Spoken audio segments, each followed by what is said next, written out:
We need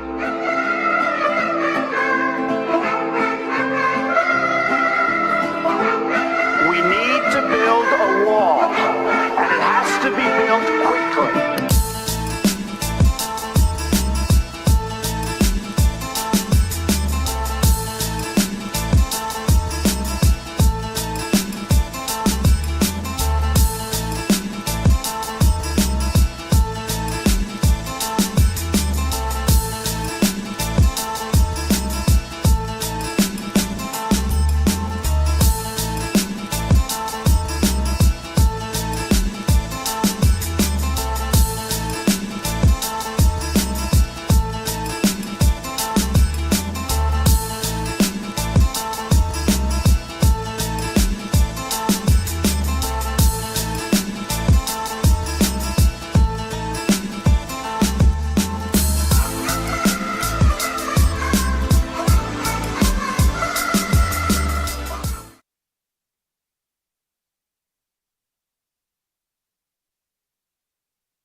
Good morning. It is 9:07 on Super Talk 99.7 WTN. My name is Chris and hey, how are you?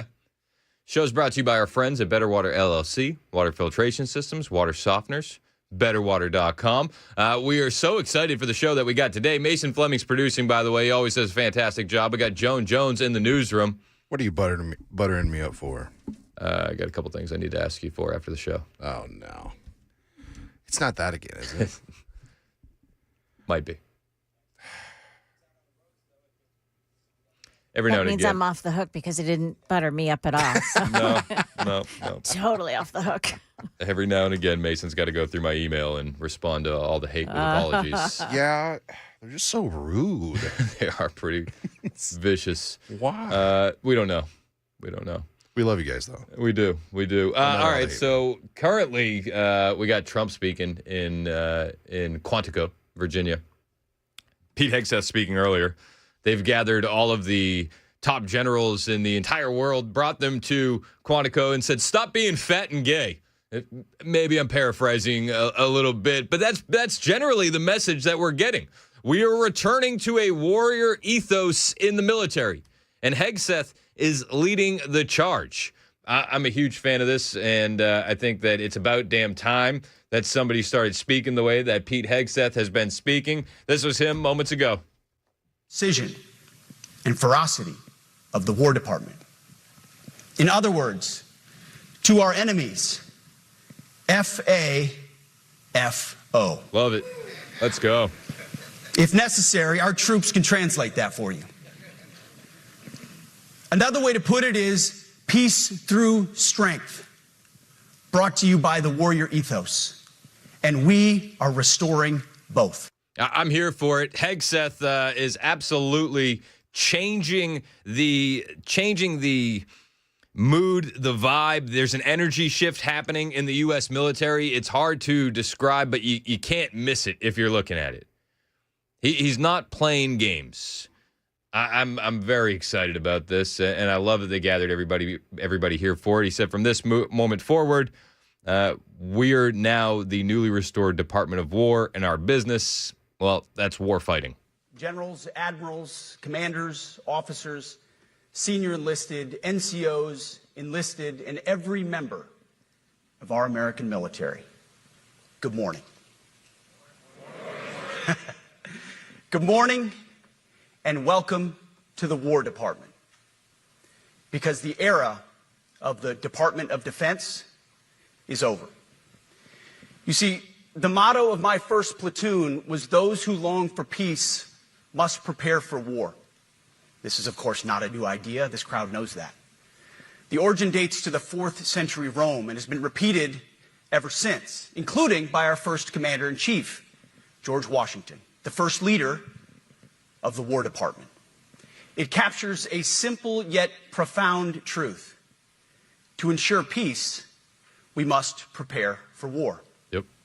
From this moment forward, the only mission of the newly restored Department of War is this: warfighting, preparing for war and preparing to win, unrelenting and uncompromising in that pursuit.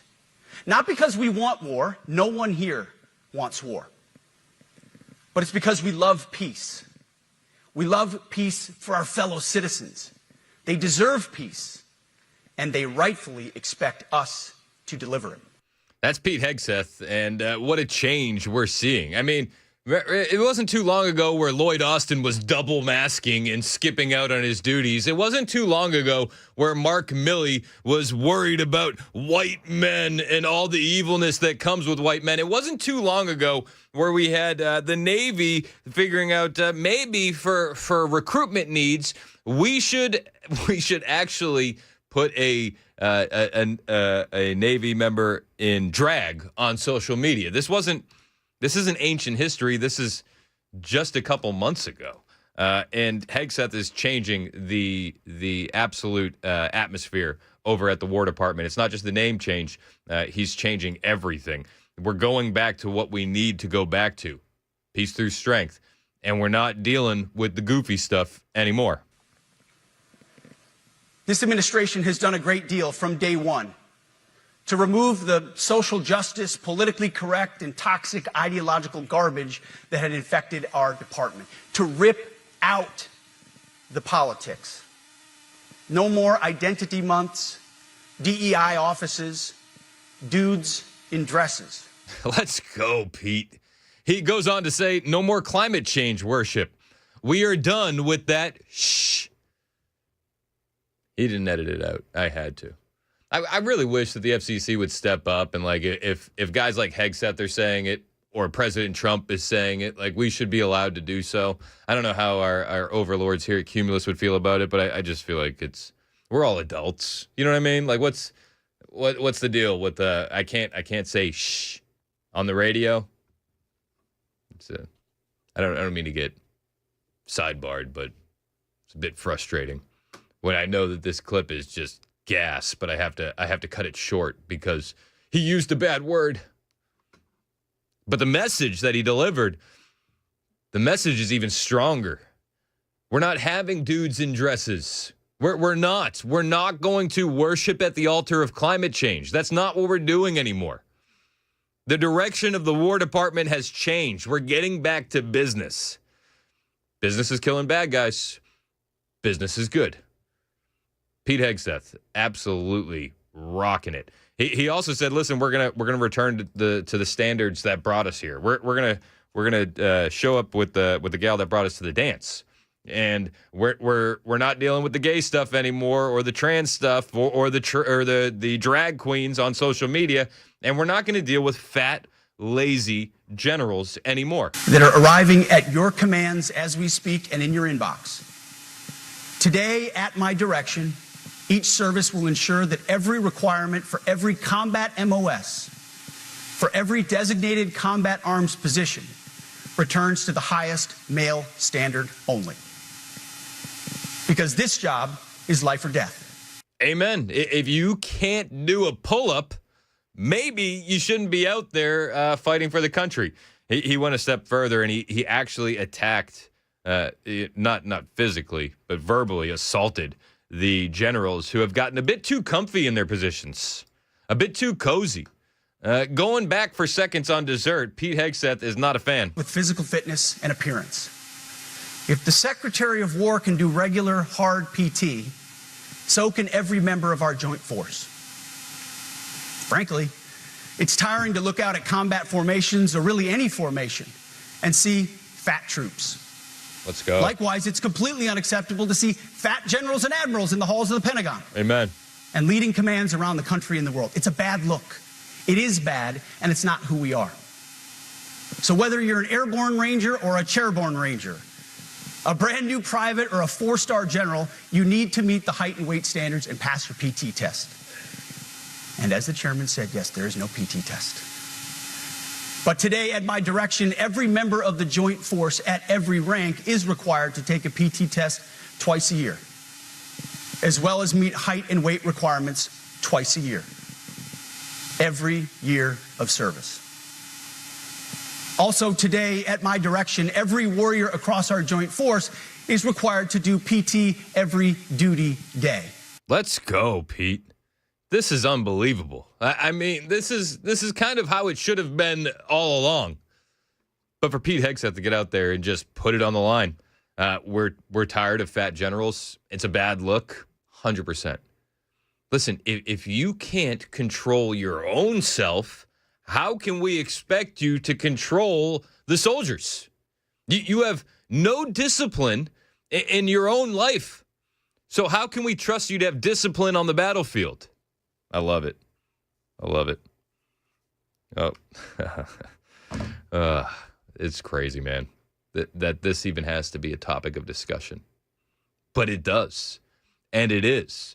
And Hegseth said, if you don't like it, if you don't like the changes that we're bringing, well, you can resign. And it's not just the physical therapy. It's not just the overabundance of LGBTQIA2S plus ideology. It's not just that. It's also the DEI. And Hegseth went after the DEI, saying, listen, if you're here because of DEI, you're going to be in for a rude awakening. This was Pete Hegseth moments ago. Any place where tried and true physical standards were altered, especially since 2015 when combat arms standards were changed to ensure females could qualify, must be returned to their original standard. Other standards have been manipulated to hit racial quotas as well, which is just as unacceptable. Let's go. This too must end. Merit only. The president talks about it all the time. Merit-based. Merit only. People are going to have a hard time dealing with this. I can't wait to watch the mainstream media meltdown because you know it's incoming. But Pete Hegseth isn't saying, listen, no gays allowed. He's not saying no blacks allowed. He's saying merit only. Are you good enough to do the job? Come on in. That's what we're looking for. And if you don't like it, well, Hegseth said you got a couple options. The main one being you can resign.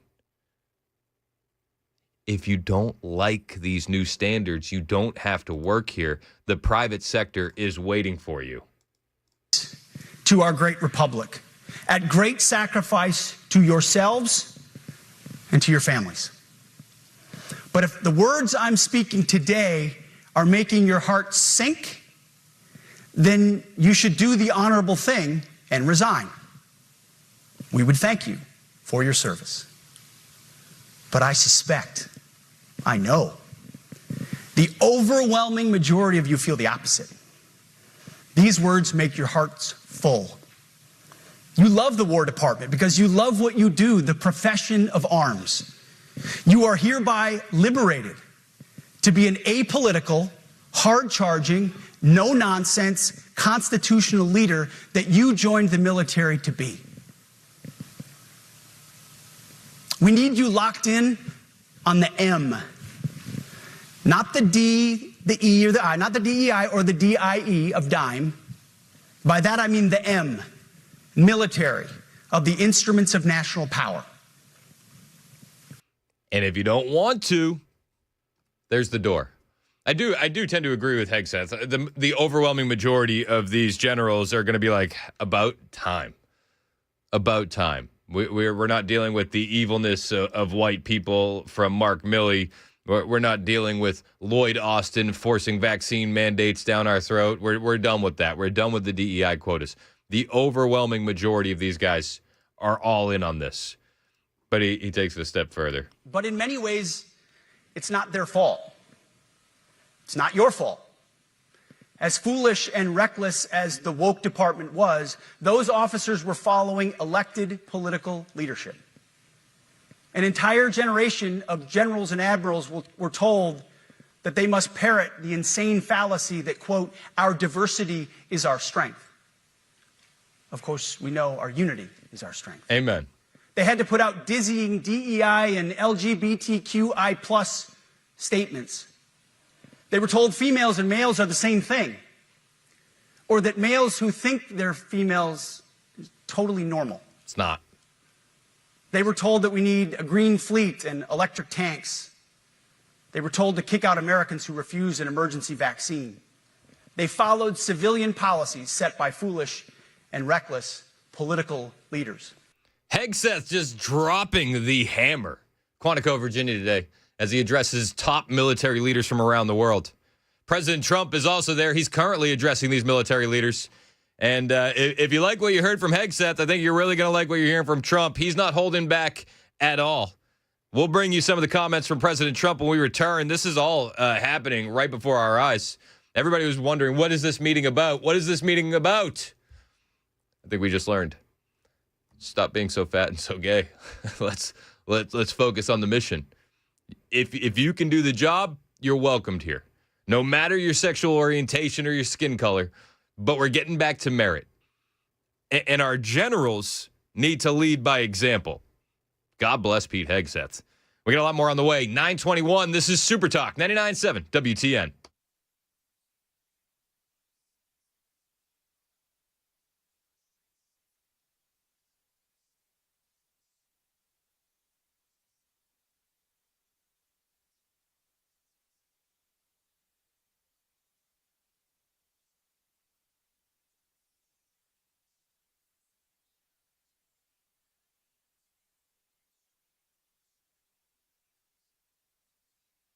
Hey, what's up? It's Chris Hand here for the Wellness Institute of Nashville. And if you're walking around with pain, you know that doesn't have to be your reality. You can get back to a pain-free life. And you're probably thinking, Chris, I don't have the money for it. Well, actually, you do.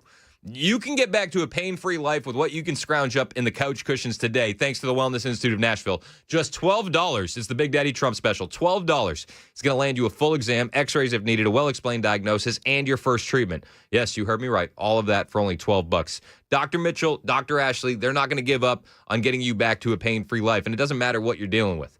Back pain, neck pain, sciatica, numbness, bulging discs. They'll treat it all. They're not going to use surgery. They're not gonna say, hey, let's give you this injection, and they're not gonna prescribe you opioids. What they're gonna do is they're gonna use non-surgical spinal decompression, robot lasers, and even anti-gravity machines. It is time for you to grab your MRI. Head to the Wellness Institute of Nashville and get ready to finally understand your condition, but most of all, most importantly, fix it. 615-246-5009, 615-246-5009. The Wellness Institute of Nashville online, painisbad.com.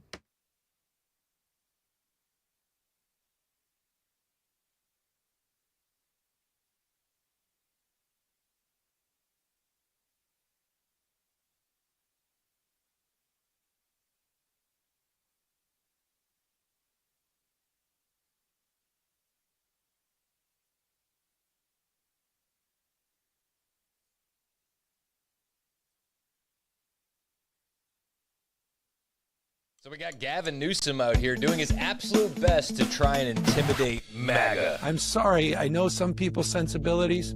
I respect and appreciate that. But right now, with all due respect, we're walking down a damn different path. We're fighting fire with fire, and we're going to punch these in the mouth. You know, it's funny. I can't think of one person that's actually intimidated by Gavin Newsom.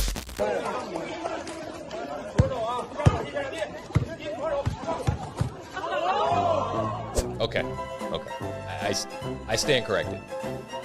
That Chinese kid looked pretty intimidated.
Coming up here on Super Talk 99.7, President Trump still addressing military top brass at a meeting at Quantico, Virginia.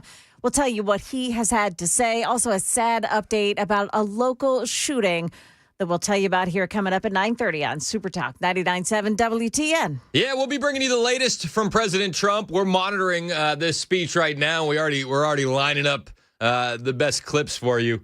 President Trump walking out moments ago in front of all those generals, and he said it's a little bit quiet in here. It's a little quiet. Thank you very much, Pete. Great job you're doing too. Fantastic job. I've never walked into a room so silent before. This is very. Oh, don't laugh. You're not allowed to do that. You know what? Just have a good time. And if you want to applaud, you applaud. And if you want to do anything you want, you can do anything you want. And if you don't like what I'm saying, you can leave the room. Of course, there goes your rank, there goes your future. But you just feel nice and loose, okay? Because we're all on the same team. And I was told that. President Trump, I don't know. At least from the clips I'm gathering, seems a little punchy this morning. He seems he said we're gonna have some fun. We're gonna be loose. He was seeming pretty loose. He did take a victory lap on Democrats while he was there. They've been after me for so many years now. Here we are. Come to the White House anytime you'd like. No, they've given up. They're bad, a lot of bad people. But all over, it's been so popular. It's been very popular. I really thought that we were going to have to sort of fight it through. There's been no fight. Like what I called the Gulf of America, because to me it was always the Gulf of America. I could never understand. We have 92% of the frontage. And for years, actually 350 years, they were there before us. It was called the Gulf of Mexico. I just had to say. Not a fan of the Gulf of Mexico. He said, you don't have to listen. You can leave. You'll lose everything. President Trump earlier, before he went to the speech, said that he might be firing people today. I think maybe that's where some of the silence is coming from. He was also talking about the N-word. Did you know that? Talked about the N-word a little bit. Just a little bit. What did he have to say about the N-word? Well, we'll bring it to you after the newscast with Joan Jones. Don't spoil it in the news, Joan. I love to spoil your jam. All right, well, what goes around comes around. Yeah. Just get ready. Joan Jones in the headlines right now on Super Talk.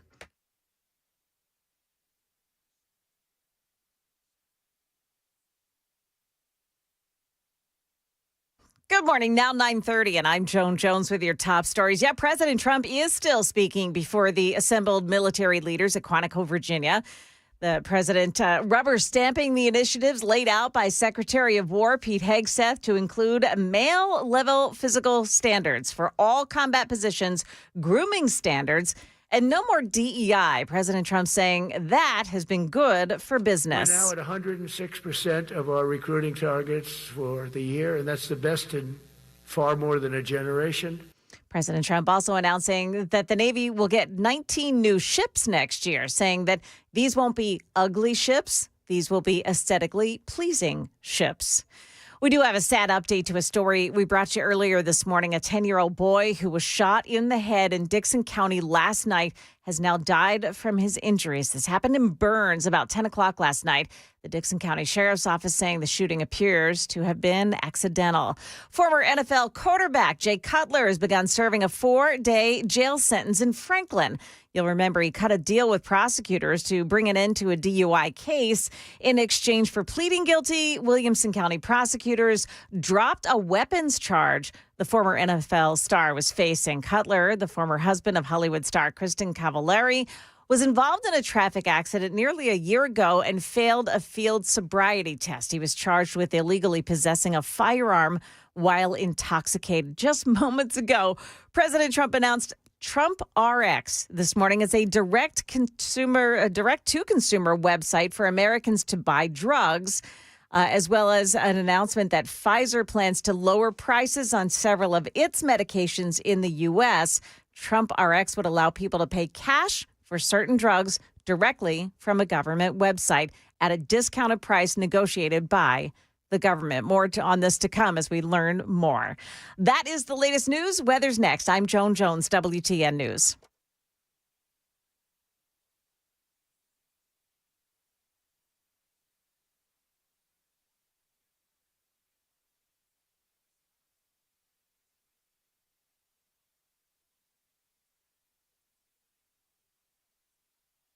Hey, what's up? It's Chris Hand here for my friends at Cabinet Makeovers. If you need new cabinets in your home, you need to talk to Dan over at Cabinet Makeovers. I was actually on the phone with him yesterday. I was like, man, how the commercial's going? He's like, oh, commercial's growing great. And then he said to me, how are the cabinets? I said, I think they're better than the commercials. I can tell you that much. These cabinets are unbelievable. I love them. My wife loves them too. They've absolutely transformed the kitchen. This is a family-owned company, Cabinet Makeovers. They've been doing it for over 4 decades. Everything they do is Tennessee-made. Every cabinet, pull-out, drawer, all wood construction, full extension, soft close glides. Craftsmanship is top-notch, and their team has decades of experience. You can feel it in the work. It makes the kitchen truly special. My wife is so giddy to have her friends over and show them these new cabinets. Your wife is going to love them too. Financially, it's a great investment in the house. It's an upgrade that we didn't know we needed until we got it, and boy, are we impressed with this. But they don't just stop at kitchens. Cabinet Makeovers designs custom closets, pantries, cabinetry for every room in your house, all built with that same Tennessee pride and biblical values that guide Cabinet Makeovers' mission and business. So do what I did. Call Dan today, 615-331-7010, 615-331-7010. Make the investment in your house. CabinetMakeoversTN.com.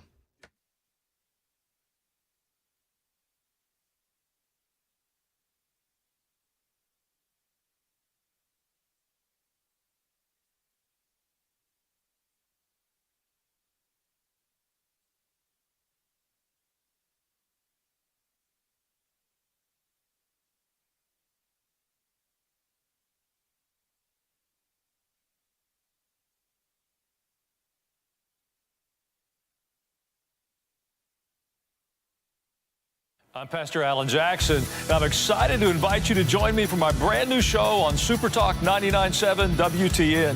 Every Sunday night from 7 to 8, I'll be talking about the week's news and headlines, but through a biblical lens. Together, we'll look at what's happening in our world and how God's Word can guide us through it. Join me, Pastor Alan Jackson, Sunday evenings at 7 on Super Talk 99.7 WTN, and you can listen on iHeartRadio and tune in.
937 Super Talk 99.7 WTN. My name is Chris Hand. Show's brought to you by Better Water LLC, water filtration systems, water softeners, betterwater.com. I feel like Pete Hegseth is going to be installing some water filters over at these military bases. Do we know why they would do something like that? Oh, I think it's because of I don't like them putting chemicals in the water that turn the friggin' frogs gay. Betterwater.com. It's a reason. That's a great reason. Google it, atrazine. It's actually a real thing. Oh, absolutely. It's not just a meme. So Hegseth got out there, and I mean, if I'm gonna boil his speech down to just a few words, it would be stop being fat and stop being gay. Oh yeah. That was pretty much his speech. Now, he says we're getting back to merit. It doesn't matter your skin color. It doesn't matter your sexual orientation. It doesn't matter. What matters is, can you do the job? Amen. That's what we need to get back to. Not General Milley worried about white fragility or Lloyd Austin worrying about if 2 masks are enough. We're done with that. Those days are gone. Things are changing very, very quickly. And President Trump currently addressing top military leaders at Quantico. He brought up the N-word. He's a little bit punchy this morning. This is early morning Trump is my favorite kind of Trump. People throw around that word. I call it the N-word. There are 2 N-words, and you can't use either of them. You can't use either of them. And frankly, if it does get to use, we have more than anybody else. We have better, we have newer, but it's something we don't ever want to even have to think about. He wasn't talking about the N-word. He was talking about nukes. It's the other N-word. Beef, it's what's for dinner. You know, the other white meat. We're not doing the N-word. He was going off, and everybody was laughing. 4 years, the auto pen. I call him the auto pen. It's how would you like to have your thing signed by an auto pen? You know, when I have a general and I have to sign for a general because we have beautiful paper, the gorgeous paper, I said throw a little more gold on it. They deserve it. I want the A paper, not the D paper. We used to sign a piece of garbage. I said, this man's going to be a general, right? Yeah. I don't want to use this. I want to use the big, beautiful, firm paper. I want to use the real gold writing when you talk about the position, and they're beautiful. And, but how would you like to have that where some kid sitting in the back office is having it signed with an auto pen? I thought about it, and I thought about you people first, admirals, generals. I said, somebody works his whole life. He gets into maybe the academies or wherever, but however you got there, and you go through years of work, and now you become an admiral or a general or whatever. And when you do, the President of the United States signs your commission, as you know, and that commission is beautifully displayed. And I sign it. Actually, I love my signature. I really do. Everyone loves my signature. But I signed it very proudly, and I always think to myself, how can you have an auto pen sign this? It's just so disrespectful. To me, it's just totally disrespectful. And it turned out that almost everything he did was signed by auto pen, except for when he gave his son, Hunter, pardon. He signed that one. And that's actually the worst signature I've ever seen. That was the bad. The auto pen looks much better. But as leaders, our commitment to every patriot who put on the uniform is to ensure that American military remains the most lethal and dominant on the planet. I mean, it may seem small, that kind of a gesture, right? But what he's doing is like, if you're going to put in the commitment, the effort, the work, you're going to rise in these ranks. I need to put in a little effort too. And God bless him for doing that. He's showing that respect to these war fighters who put everything on the line. And he said, I'm not going to fake it. I'm not going to take the easy route, and I'm not going to give you a fake signed document. I'm going to do it the right way. Because we're asking you guys to do it the right way.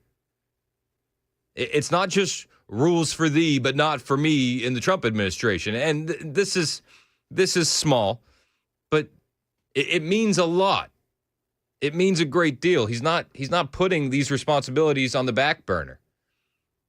He's holding the military up. If you worked your butt off and you made it to admiral, you made it to general, the president should be acknowledging it, not the machine in the back room. We're revitalizing our military before our eyes. We're seeing peace through strength restored. And President Trump highlighted that by saying 8 wars in 8 months. Nobody's ever done what we're doing right now. 8 months, that's pretty good. Nobody's ever done that. Will you get the Nobel Prize? Absolutely not.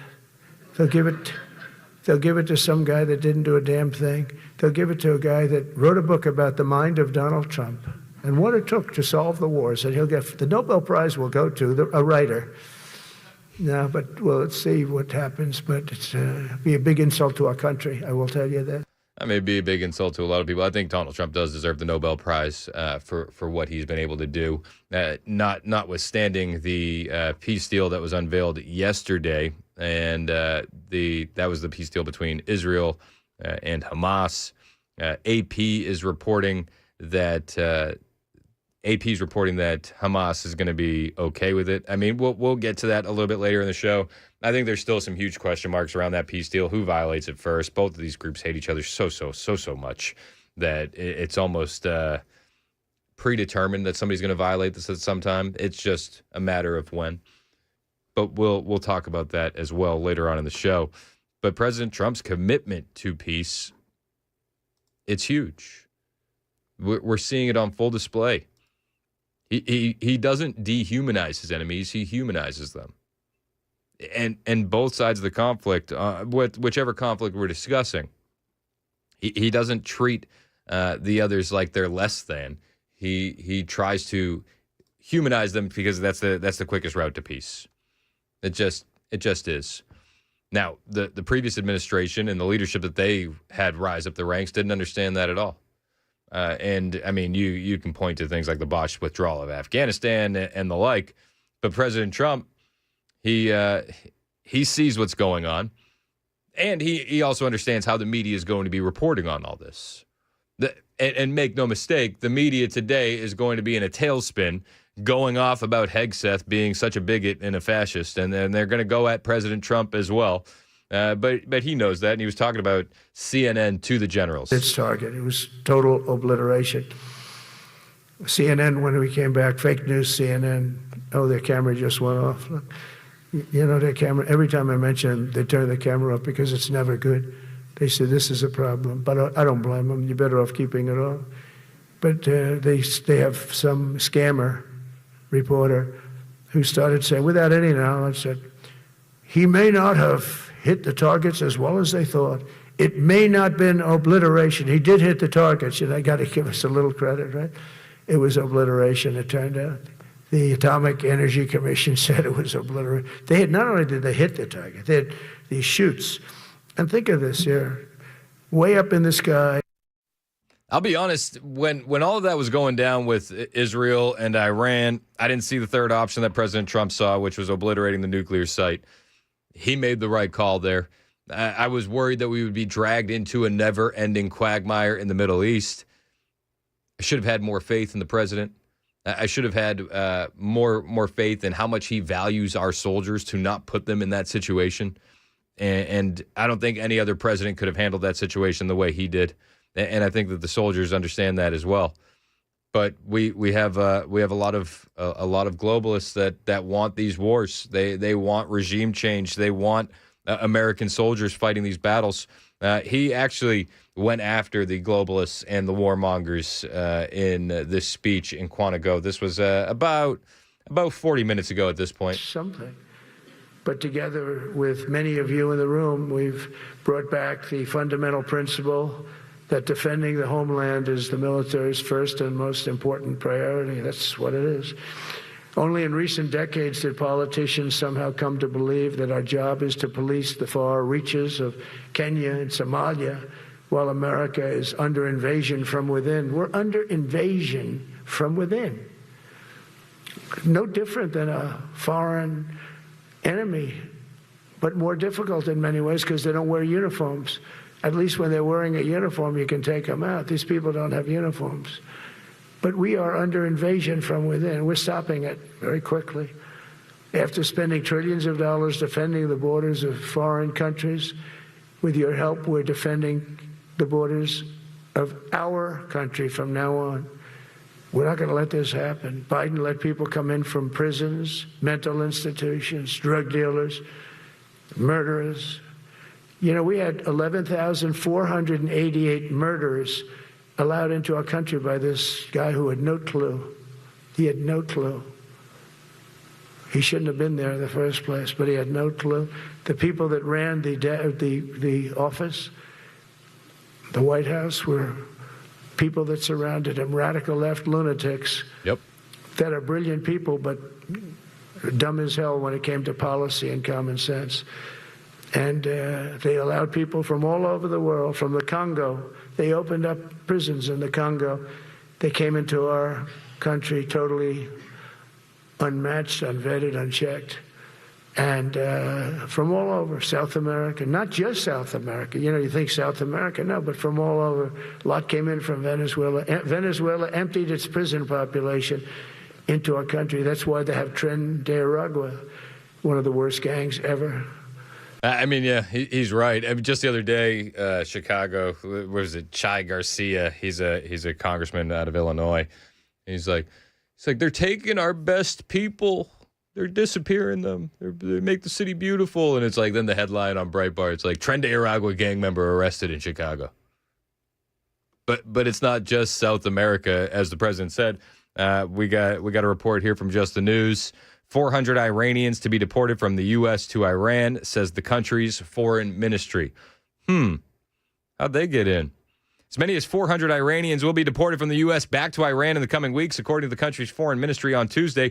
Iran said that the first 120 deportees are being prepared for a flight in the next day or two, the Associated Press reported. Wait for the headlines. It'll say, Tennessee man sent to Iran. Maryland man. The U.S. government has not yet publicly acknowledged the deportation since the 1979 Islamic Revolution. The U.S. has welcomed Iranian dissidents, exiles, and others. Iranian state television cited Director General for Parliamentary Affairs at Iran's foreign ministry, Hossein Nushabadi, regarding the 400 Iranians that will return as part of the deal with the U.S. Making it happen. So, I mean, the work continues. The cleanup from the Joe Biden administration continues. And they're walking and they're chewing gum. It's not just we're getting all these people out of our country. It's also we're elevating what we have here. You guys, the generals, the soldiers, we need you to step up. And if you don't want to step up, there's the door. I love it. I'm a huge fan of what's happening in Quantico, Virginia today. I'm excited to see the media spin. I think that's actually going to be more entertaining than the speech from Hegseth and the speech from Donald Trump. Is going to be the melting down of liberals, which, make no mistake about it, it's coming. I think the only thing that we have to wonder about is which network is going to give us the biggest meltdown first? Which network is going to go viral first for losing their mind? We'll see. We'll see, but we'll be paying attention to it. It's 9:51. This is Super Talk, 99.7 WTN.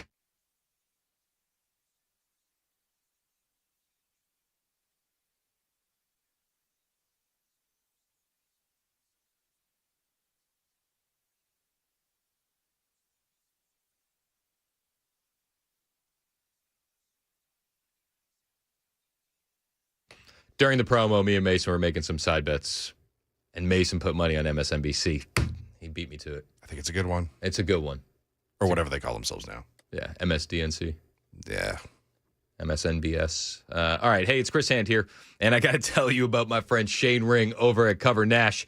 If you've been told you got to wait for open enrollment for health insurance, this is the biggest misconception in health insurance. This is just what the big guys want you to think. That's actually not the case.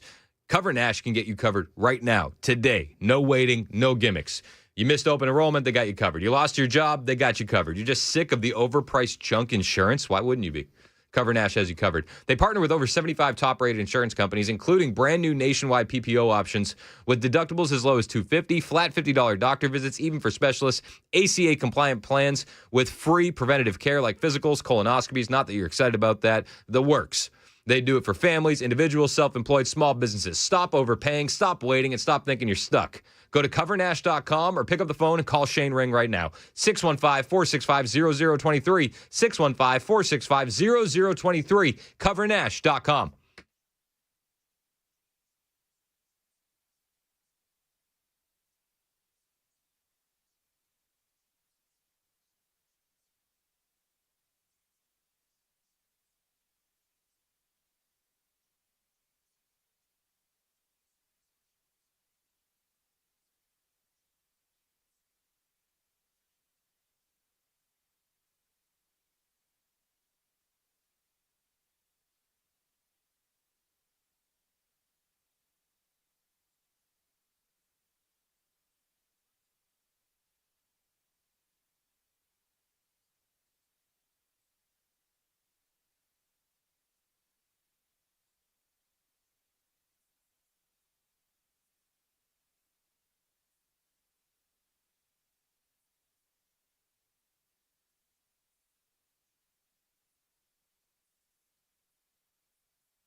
A machete attack in Nashville. We'll have the latest on what that's all about coming up here at 10 o'clock on Super Talk 99.7 WTN. That's Joan Jones in the newsroom. My name is Chris Hand. Show's brought to you by Better Water LLC.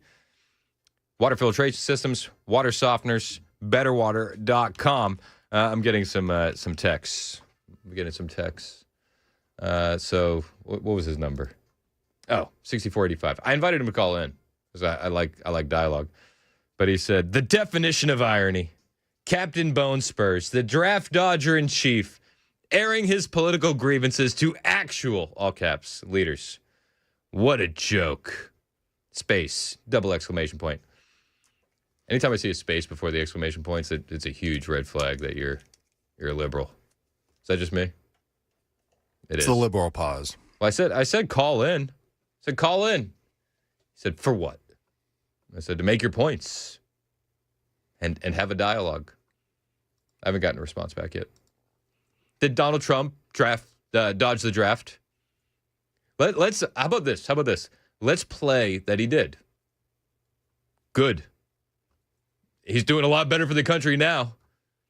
But let's also be realistic. He didn't dodge the draft. He got a couple deferments, a few, 4 for college, 2 at Wharton and 2 for transferring schools.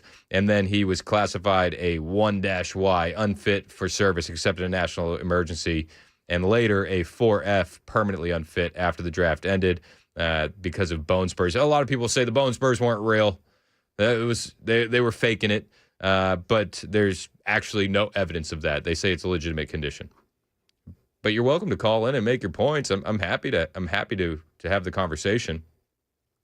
I would just hope that you would keep the same energy for Bill Clinton, Joe Biden, Bernie Sanders, Chuck Schumer, Richard Blumenthal. Would you? Would you, 6485? You're welcome to call in. He said there's no dialogue, just the facts. I have no interest in being belittled by a Donald Grumpstein sycophant or in giving your little opinion show some depth. Okay. If you're the one who's right, call in. If you're right, call in. If you can defend your ideas, let's talk about it. I mean, there's plenty of evidence that says the exact opposite. But what do I know? I'm but a humble meme farmer who also dabbles in radio. So, And according to him, a little Grumpstein. I'm a Donald Grumpstein. I mean, weak. Call in. Seriously. And like I said, even if we conceded, Donald Trump dodged the draft. Net positive for the country, if I'm being perfectly honest. Net positive. Maybe that's a controversial opinion. But I didn't see anything that said his bone spurs weren't legitimate. I didn't see anything that said his deferments weren't legitimate. But if anything the orange man does is going to make you angry, well, not much I can do to help you. It's 10 o'clock. This is Super Talk, 99.7 WTN.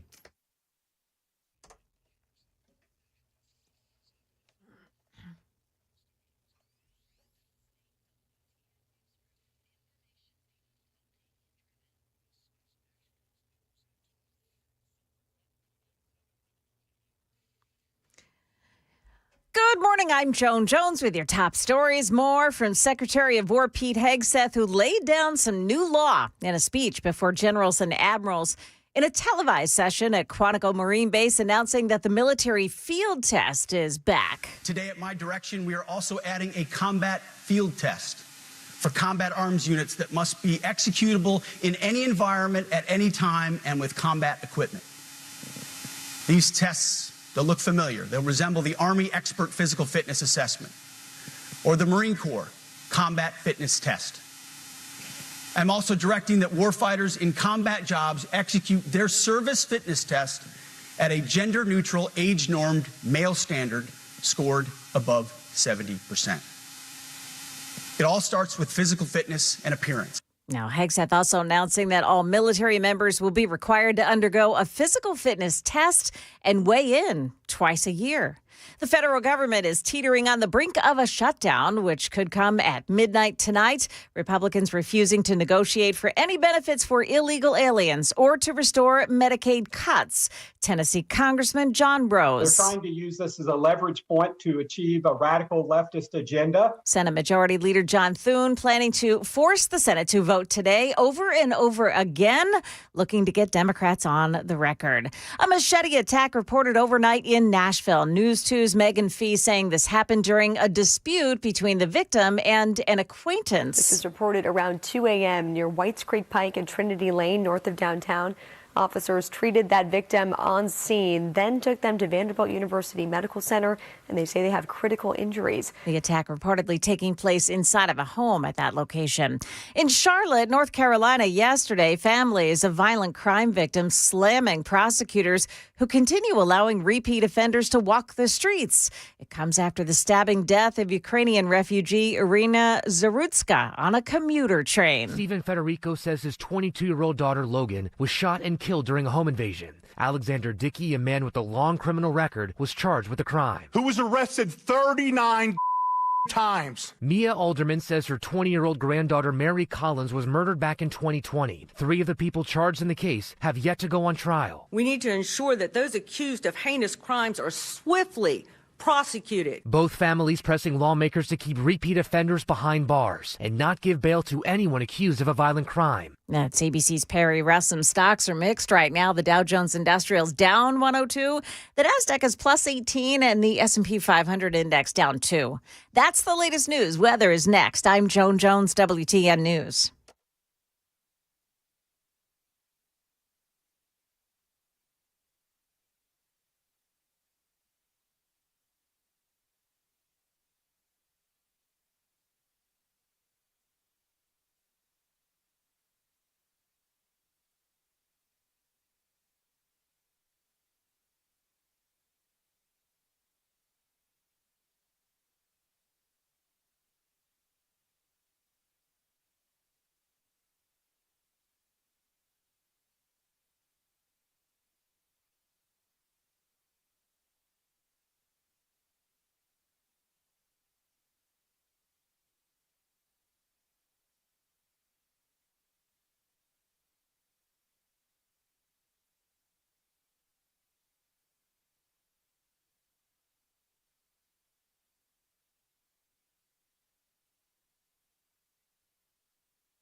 WTN.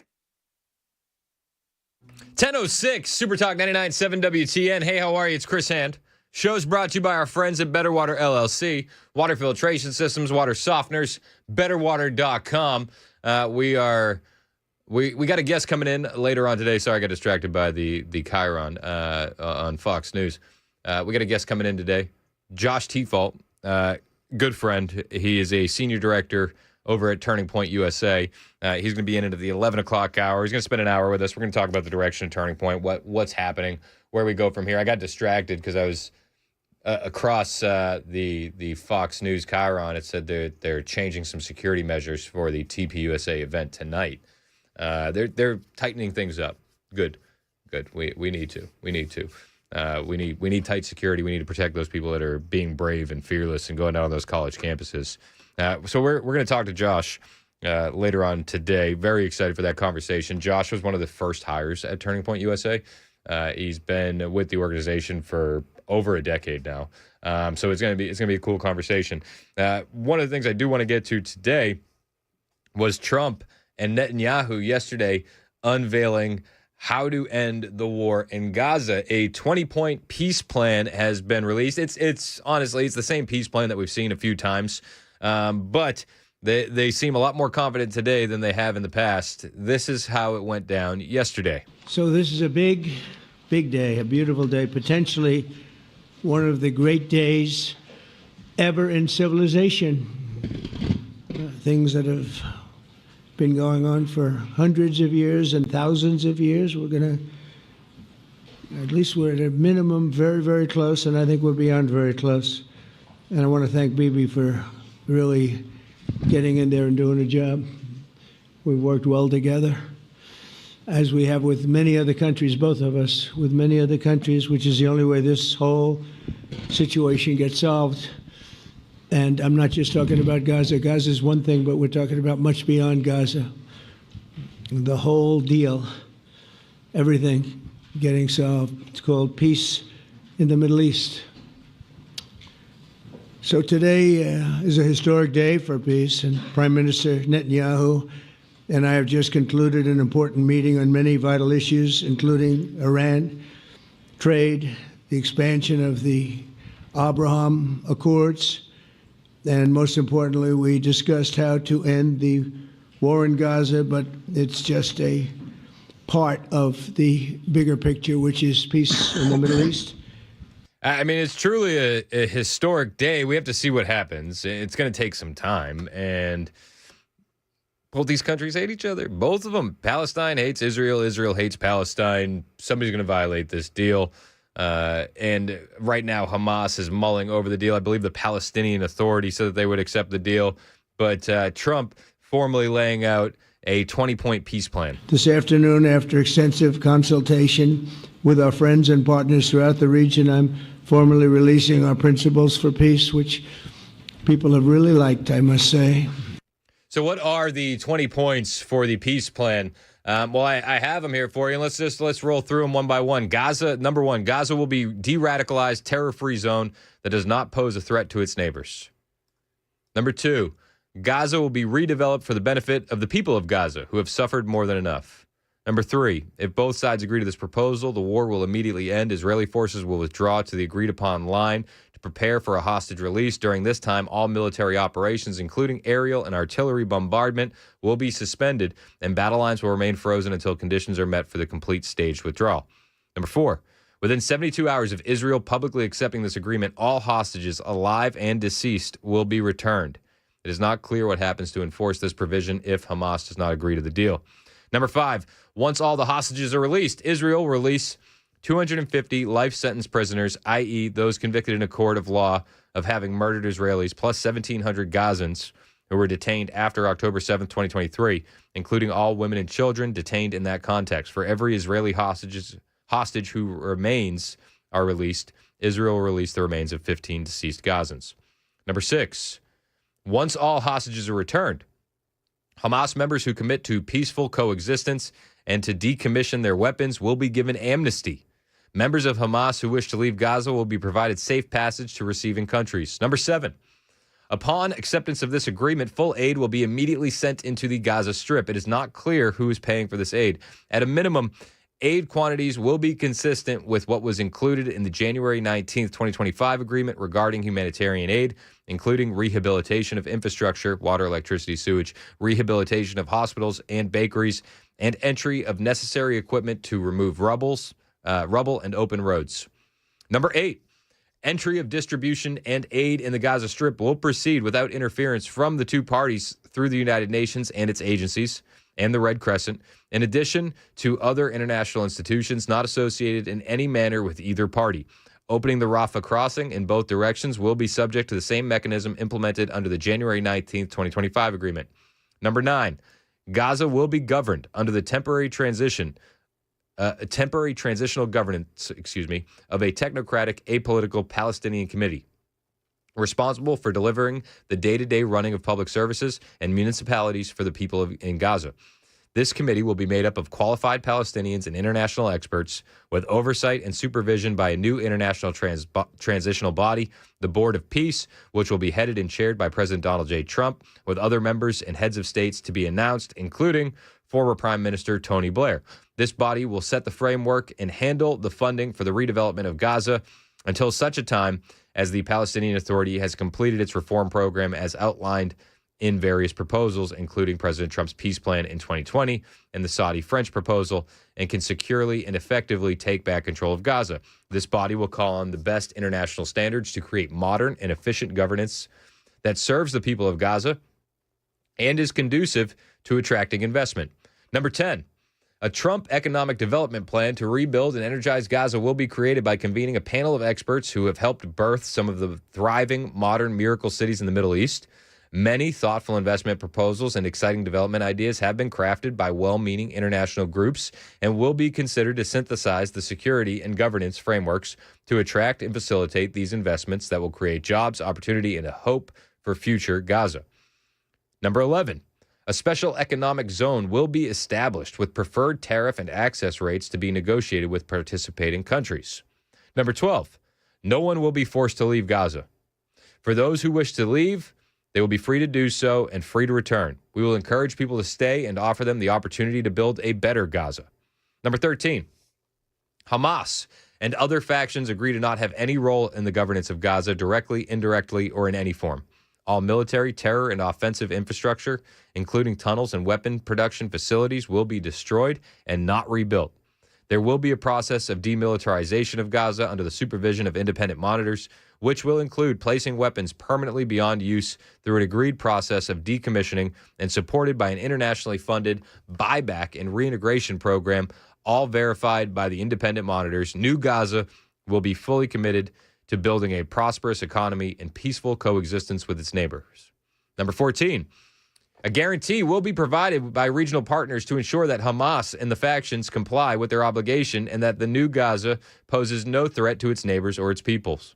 Number 15, the United States will work with Arab and international partners to develop a temporary international stabilization force, ISF, to immediately deploy in Gaza. The ISF will train and provide support to vetted Palestinian police forces in Gaza and will consult with Jordan and Egypt, who have extensive experience in the field. This force will be the long-term internal security solution. The ISF will work with Israel and Egypt to help secure border areas, along with newly trained Palestinian police forces. It is critical to prevent munitions from entering Gaza and to facilitate the rapid and secure flow of goods to rebuild and revitalize Gaza. A deconfliction mechanism will be agreed upon by both parties. Number 16, Israel will not occupy or annex Gaza. As the ISF establishes control and stability, the Israeli Defense Forces, IDF, will withdraw based on standards, milestones, and timeframes linked to the demilitarization that will be agreed upon between the IDF, the ISF, the guarantors, and the United States, with the objective of a secure Gaza that no longer poses a threat to Israel, Egypt, or its citizens. Practically, the IDF will progressively hand over Gaza territory it occupies to the ISF according to an agreement they will make with the Transitional Authority until they are withdrawn completely from Gaza, save for a security perimeter presence that will remain until Gaza is properly secure from any resurgent terror threat. Number 17, in the event Hamas delays or rejects this proposal, the above, including scaled-up aid operation, will proceed in the terror-free areas handed over from the IDF to the ISF. This suggests that the IDF will be allowed to continue military operations in other areas. Number 18, an interfaith dialogue process will be established based on the values of tolerance and peaceful coexistence to try and change mindsets and narratives of Palestinians and Israelis by emphasizing the benefits that can be derived from peace.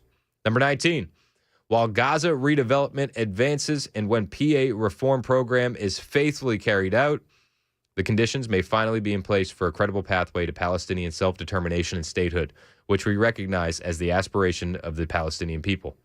Number 20, and finally, the United States will establish a dialogue between Israel and the Palestinians to agree on a political horizon for peaceful and prosperous coexistence. President Trump opening the press conference by saying Netanyahu had agreed to the plan, which the president said could end decades, even centuries of conflict and bring about peace in the Middle East. Israel's in. Are the Palestinians. They have the cards now. The ball is in their court. But we're going to see what happens. Netanyahu speaking yesterday saying that none of this can be done without President Trump, but it can be done one of two ways. We can do it the easy way, or we can do it the hard way. This is Benjamin Netanyahu yesterday. This can be done the easy way, or it can be done the hard way. But it will be done. We prefer the easy way, but it has to be done. Has to be done. All right, so how do you feel? Do you feel hopeful in this situation?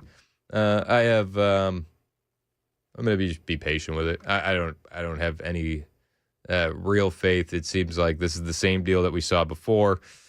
Will it go through? It does seem like the ball is in the Palestinians' court. Let's see what Hamas says. This is it's going to be a sticky situation. It's not going to be resolved overnight. They have a few days to mull it over, and then moves are going to be made. Whether the Palestinians are going to be in charge of those moves is yet to be seen. But Israel isn't going to sit on their hands and wait for them to make moves. They're just not.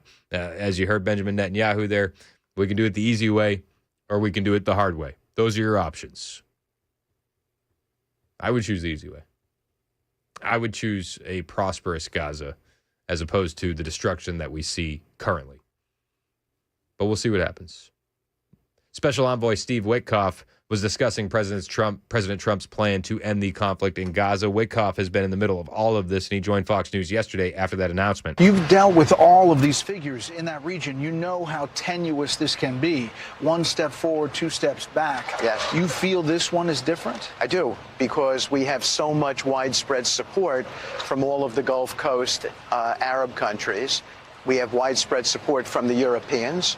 I just left a meeting with the British, talked to the French today. So we have a lot of support for the plan, a lot of buy-in. Do we have some details to work out? Yes, but you know President Trump as well as I do. With that indomitable spirit of his, everyone's going to be pushed by him, and I think we're going to get to the finish line. Everything's being pushed by President Trump. Steve Witkoff feels confident that they're going to get to the finish line. One of the big pieces of note was that yesterday, the Prime Minister of Israel, Benjamin Netanyahu, did apologize to the Qatari Prime Minister for the strikes that they had in Qatar when they were going after the Hamas negotiators. Now, they didn't get anybody. They killed a Qatari service member, and there has been a formal apology, which is good. You do need to smooth over relations in this region. But is this going to stick? Your guess is as good as mine. Let's be perfectly honest. I mean, we saw the peace deal between Iran and Israel almost violated immediately by Israel. Remember President Trump running around the White House lawn saying they don't know what the F they're doing. This is what we're up against. It's not just that the Palestinians hate the Israelis. It's the Israelis hate the Palestinians, and the conflict in the region, they're all pretty comfortable with it. Let's see what happens. Let's pray for peace. I think that's all we can do. Pray for the peace of Israel. Pray for the peace in Palestine. But your guess is as good as mine. That's the plan. It's been laid out. If you want to look it over yourself, I'll tweet it out on my X account, @ChrisHandOnAir. And hit the follow button while you're there. I will follow back. It's 10:21. It's Super Talk 99.7 WTN.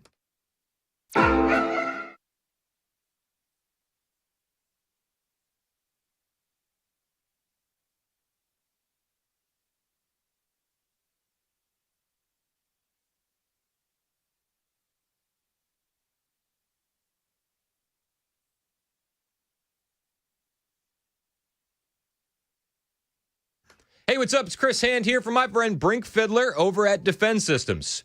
I got to tell you, I've taken the training from Defense Systems, and I'd be lying to you if I said it hasn't been on my mind a little bit more lately than it has been.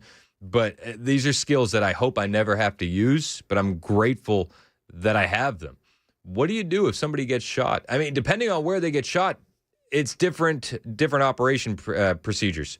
Defense Systems is going to teach you each one. And I learned firsthand. They're a life safety and security consulting firm that specializes in physical security and active violence mitigation training. These guys have trained everybody from schools to corporations, healthcare facilities, law firms, manufacturing plants, even country music tours. Here in Nashville, they trained our whole team at Cumulus. Everybody said the exact same thing.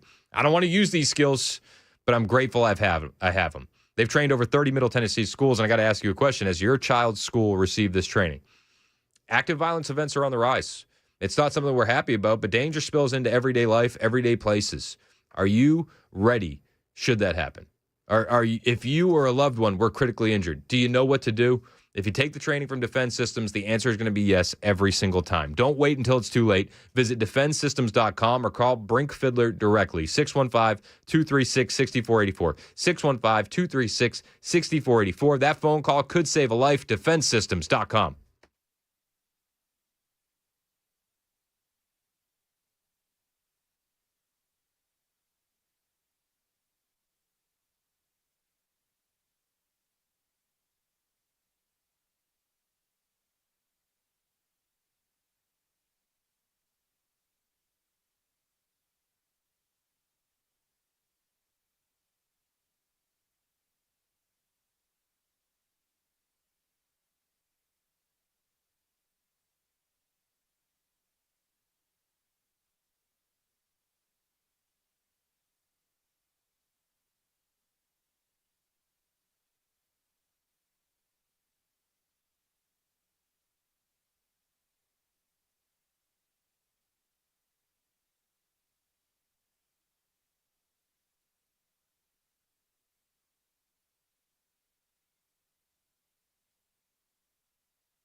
$10:25, Super Talk 99.7 WTN. That's Joan Jones in the newsroom. My name's Chris Hand. Hey, how are you?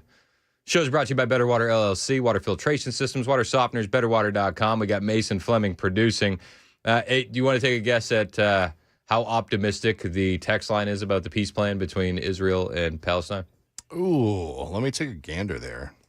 It's not very positive. Let me just read the highlights, okay? I'm here for it. Why are we rebuilding Gaza so it can be destroyed again in 5 years? Leave it. Here's another one. As it has happened for decades, Israel comes up with an idea and Hamas goes, no. I picture the Bugs Bunny meme. You know that one? No. 7679, just quick, right to the point. Will not work. All caps. All caps. All caps. Mario. It will work until Palestinians are able to fight again. Vietnam did this. Iran did this. Iraq did this. Lebanon did this. A weak president, not Trump, will enable and empower them again. Valerie says, being that the other surrounding countries were involved in the treaty, it makes me wonder if Israel's being given the green light to finish it. I don't know why I read that in a Mortal Kombat voice. Yeah, I was about to say, that's... when Hamas reneges. I'm good with that. And 3618, as long as Islam exists, it will not stick. Glad we're staying positive over here. Oh, we learned yesterday that the only thing that really sticks in Islam is strong families because they marry their cousins. That's what we learned. Keep your enemies close. Oh, wait, hold on. Keep your cousins close. There we are. That story was crazy. Yuck. Ugh. I did a short on that from the lightning round. I did put that on social media. Oh, really? Yeah, NHS over in Britain. I mean, maybe you missed it yesterday, but they put out a study, a big taxpayer-funded study, and they said marrying your cousin isn't that bad. It actually that's what they said, though. They said marrying your cousin is actually good because it leads to stronger families. You sure about that? I am.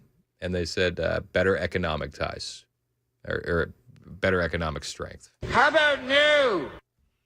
I'm just telling you what they're doing in Britain.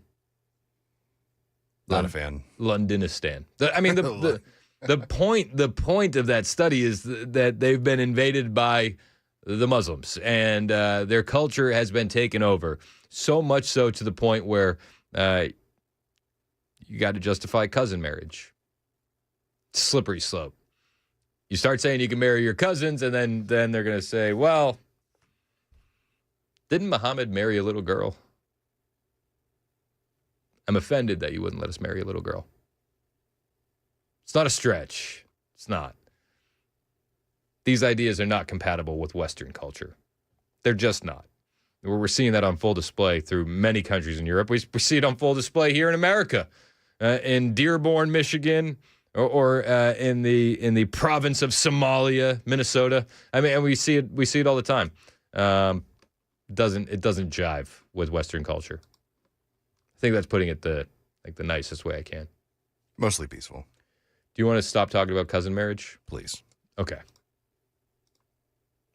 we'll stop. But they're doing it. It's happening whether we talk about it or not. Right now, somewhere, there's a dude smooching on his cousin in England. Just letting you know. These are the facts. All right, let's move on. YouTube has to pay $24.5 million to settle a Trump lawsuit. Let's go. Another W for President Trump. YouTube has agreed to pay $24.5 million to settle a lawsuit filed by President Trump after he was suspended by social media platforms following the January 6, 2021 insurrection, the darkest day in American history. Name a darker day in American history. I'll wait. You can't. So dark. I wake up in cold sweats thinking about that. Night terrors. Every day, every night since January 6, 2021. I've not got a good night's sleep because I think about, democracy. This makes Alphabet-owned YouTube the last of the three big tech social media companies sued by Trump, which included Meta and then Twitter, now X, to settle over his removal from their platforms. YouTube will pay $22 million to settle the claims made by Trump to the nonprofit Trust for the National Mall, which is dedicated to restoring, preserving, and elevating the National Mall to support construction of the White House State Ballroom, according to a court document. When leftists are mad about the ballroom that President Trump is building at the White House, just let them know it's brought to you by YouTube.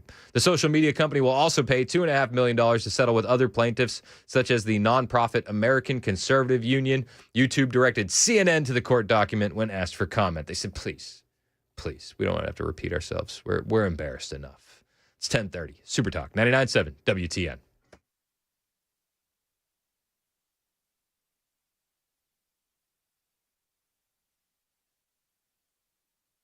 I'm Joan Jones with your top stories. President Trump speaking before the nation's generals and admirals assembled at the Marine Corps base at Quantico this morning.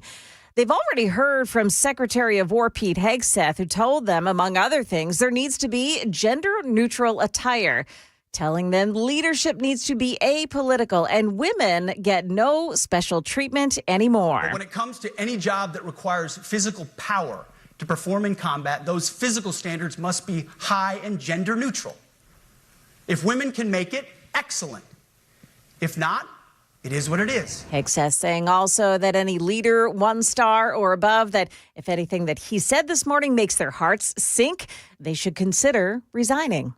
Other news of the day, there's another death to report in the ICE facility attack in Dallas of last week. A second detainee who was shot by a gunman perched on a nearby roof has now succumbed to his injuries. That man had been hospitalized since the shooting. There is one more detainee who remains in the hospital. The shooter died of a self-inflicted gunshot wound. He had been aiming at ICE agents with bullets inscribed with anti-ICE messages. Just a week to go until the primary election in Tennessee's 7th congressional district. Today, an endorsement. Governor Bill Lee has endorsed Republican Matt Van Epps to replace former Congressman Mark Green in the House of Representatives. He said that I'd stand fully with the president, bringing a results-driven leadership to Congress to defend our conservative values and fight back against the liberal policies that threaten our way of life, and that's exactly what we're going to do. Van Epps breaking that news with Dan Mandis this morning. Tennessee's 7th district voted for President Trump by more than 20 points last year.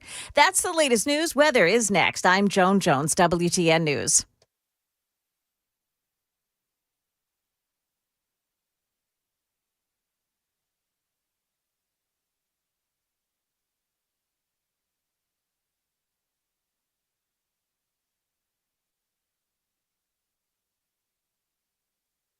Hey, what's up? It's Chris Hand. Got a few questions to ask you on behalf of my friends at United Structural Systems. Are your floors sagging? Cracks showing up in the drywall? Doors that just aren't shutting right? These aren't little blemishes on the home. These are red flags. These are warning signs. These could be foundation issues. Listen, a solid foundation is the backbone of a strong home. And when it weakens, it's only going to get worse with time. None of this stuff is going to fix itself. This is why I suggest you call the pros over at United Structural System. Talk to the guys that have been doing this since 1994. Decades of experience keeping Tennessee homes dry, stable, and secure the way they should be. USS uses American-made adjustable steel supports built to last and backed with a transferable warranty. From I-beams to custom crawl space repairs, they fix it right the first time. So when it comes to your home, stop kicking the can down the road. Call the people I trust, the people that you can trust, United Structural Systems. 615-488-7855, 615-488-7855, or find them online, ussTN.com.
1037 Super Talk 99.7 WTN. Hey, how are you? It's Chris Hand. Show's brought to you by our friends at Better Water LLC, water filtration systems, water softeners, betterwater.com. You can listen to us anywhere. And I hear that the iHeartRadio app has been on the fritz. Download the 99.7 WTN app, and you don't have to stress about that. Or listen to us on the FM dial. Go WTN Classic. That's what we like to call it. WTN. Is it just me that calls it that? Good old FM. WTN Classic. Or you can find us on YouTube. Super Talk TV. That's the only place worth watching it. Hit like, hit subscribe, jump inside the chat. The chat is always fantastic. I like reading some of the comments. They have their own world over there. Oh yeah, lawless sometimes. It's lawless, but I like reading some of the comments out of context. Like this one. Other strange Tennessee laws. In Oneida, it is technically considered illegal for a woman to call up a man on the phone and ask him out on a date. Good. We should be enforcing those laws. This is what you get in the chat on the YouTube page. Hit like, hit subscribe, watch us over there. I do have some exclusive content for the YouTube page that I want to play for you guys. Did you see the meme Trump posted yesterday about the government shutdown? Yeah. Did you see that? So I thought about editing it, and it took a little bit of the luster. So I said we're not going to edit it. We're not going to. What we're going to do is we're going to play it in its entirety on the YouTube stream during the next commercial break. That way, we can laugh together. Are you talking about what the picture of Schumer and Buck Obama? Yeah, where they're wearing ponchos and sombreros. I may be talking about that, Ken. So we're going to play it in its entirety for you. Along with other memes that we can't play on the air during the commercial break. I would edit it, but we have this new thing called YouTube where we're allowed to get away with just a little bit more. A little bit more. So we're gonna do that on YouTube. Join us over on the YouTube page. Hit like, hit subscribe. I got a lot of kids to feed, so every like is like another M&M for them. Well, what? Half an M&M. Listen.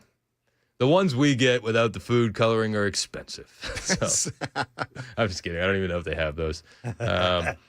So we'll play that. It really comes down to the government shutdown, which I don't know about you.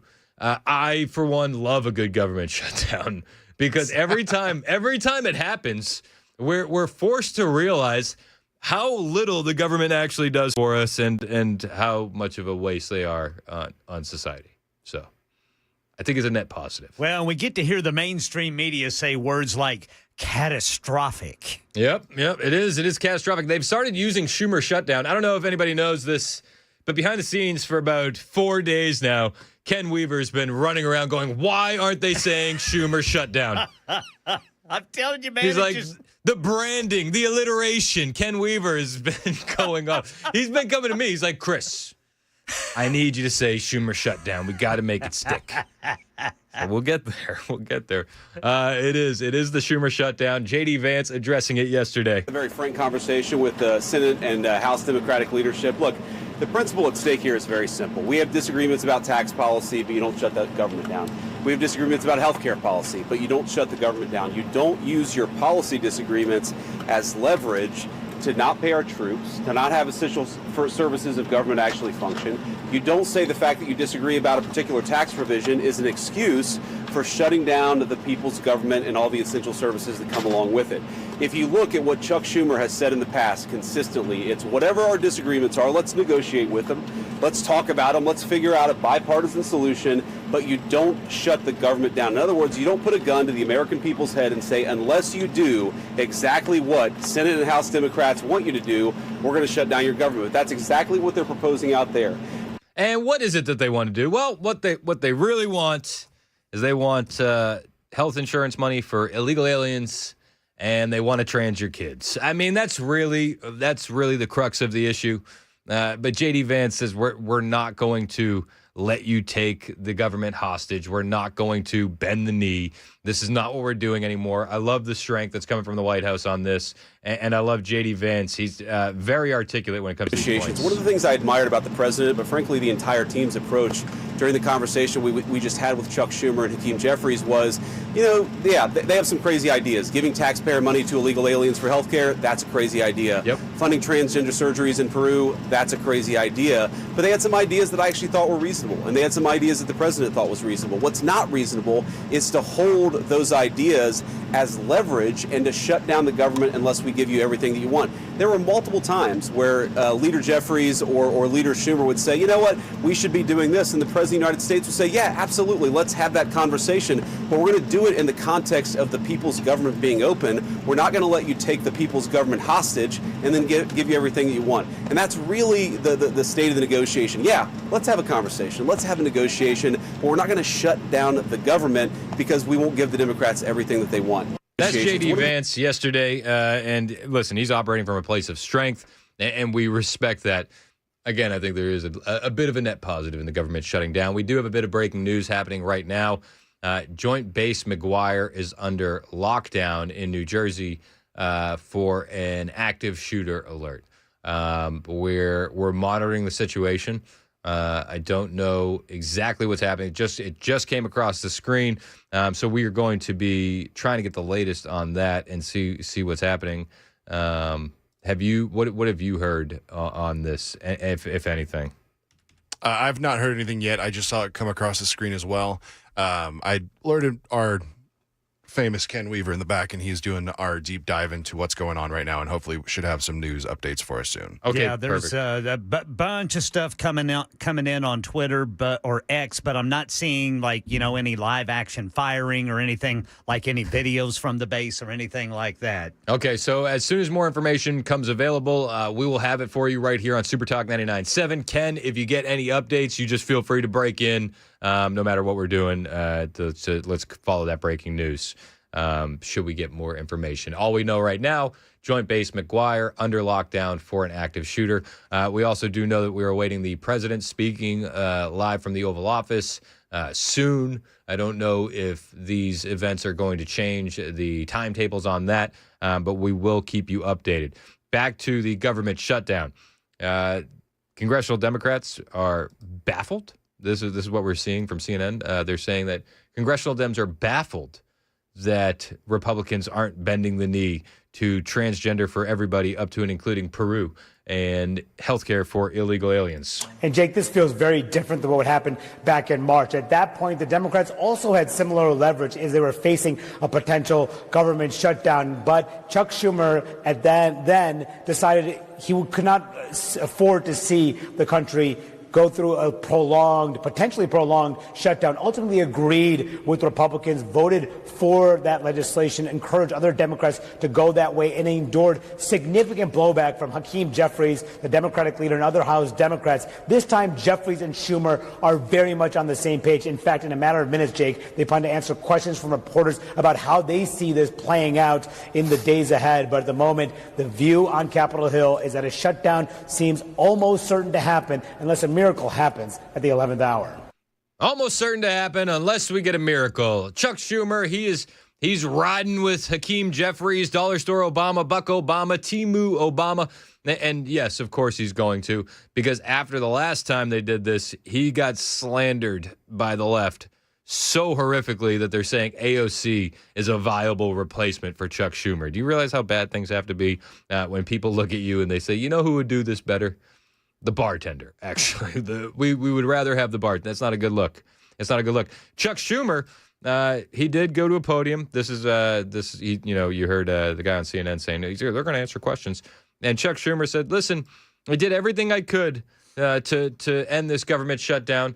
And I even tried to emotionally manipulate the president, and it didn't work. I don't know why. Out to the president some of the consequences of what's happening in healthcare. And by his face and by the way he looked, I think he heard about them for the first time. The closing of rural hospitals.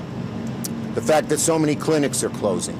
And I don't know if he knew this before, but the fact that people will pay $4,000 more a year, $400 more a month, close to $5,000 more a year on their health care premiums if we don't do anything. And people don't know what to do.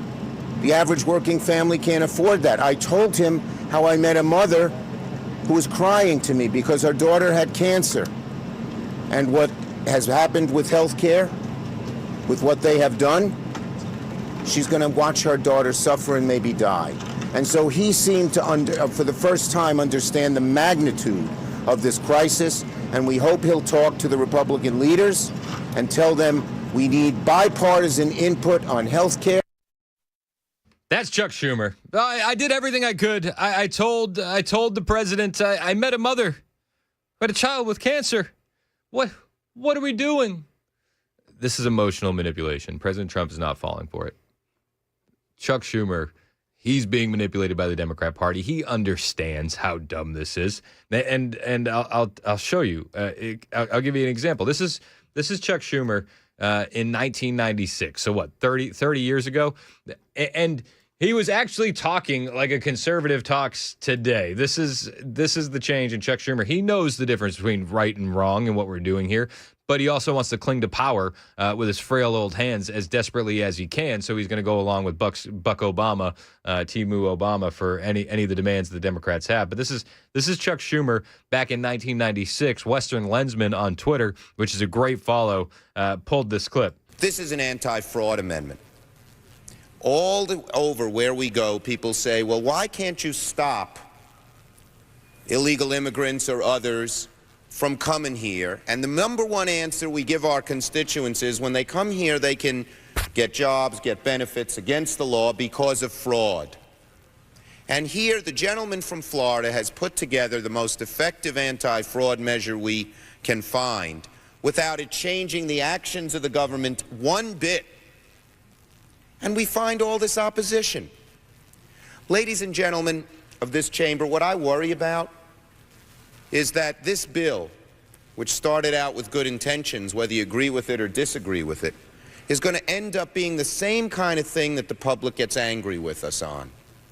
We say we're doing something, and we do nothing. Because every time someone makes a rational and small proposal to get something done, people say, well, what about this hypothetical, that hypothetical, etc. I urge support of this amendment. If you believe you want to stop fraud in immigration, you have no choice but to support this amendment. It's weird how just 30 years ago, less than 30 years ago, 29, Chuck Schumer was railing against taxpayer-funded benefits for illegals. Yet today, in 2025, he's willing to shut down the entire government over taxpayer-funded benefits for illegal aliens. Make it make sense. Other than Chuck Schumer desperately wanting to cling on to power and the left moving radically further left, what else makes sense?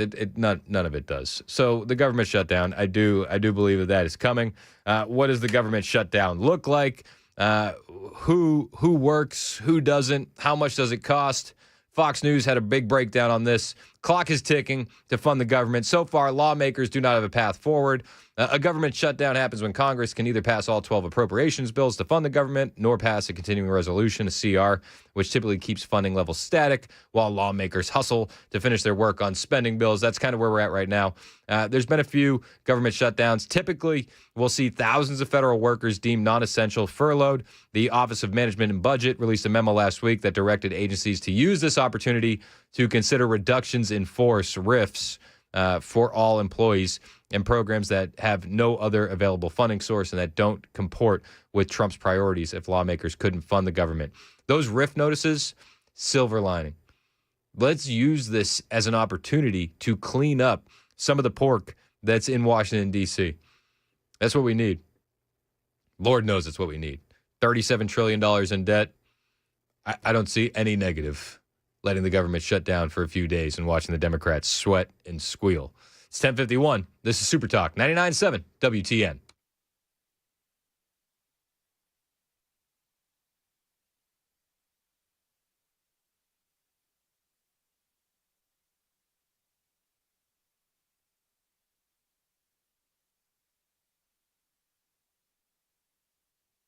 For many of us, generators are becoming a must-have household appliance. From unpredictable weather to surprise outages, it's better to be safe than sorry. Generator Supercenter of Nashville offers fast and easy installations with 24/7 service and monitoring to all brands of generators and expert repairs done right. Our mission is to make owning a backup generator simple and easy. Visit your local store today or check us out online. Generator Supercenter of Nashville. We serve all Middle Tennessee.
Okay, so we're monitoring reports of the lockdown at Joint Base McGuire Dix Lakehurst in New Jersey. This is home to units from all branches of the U.S. military.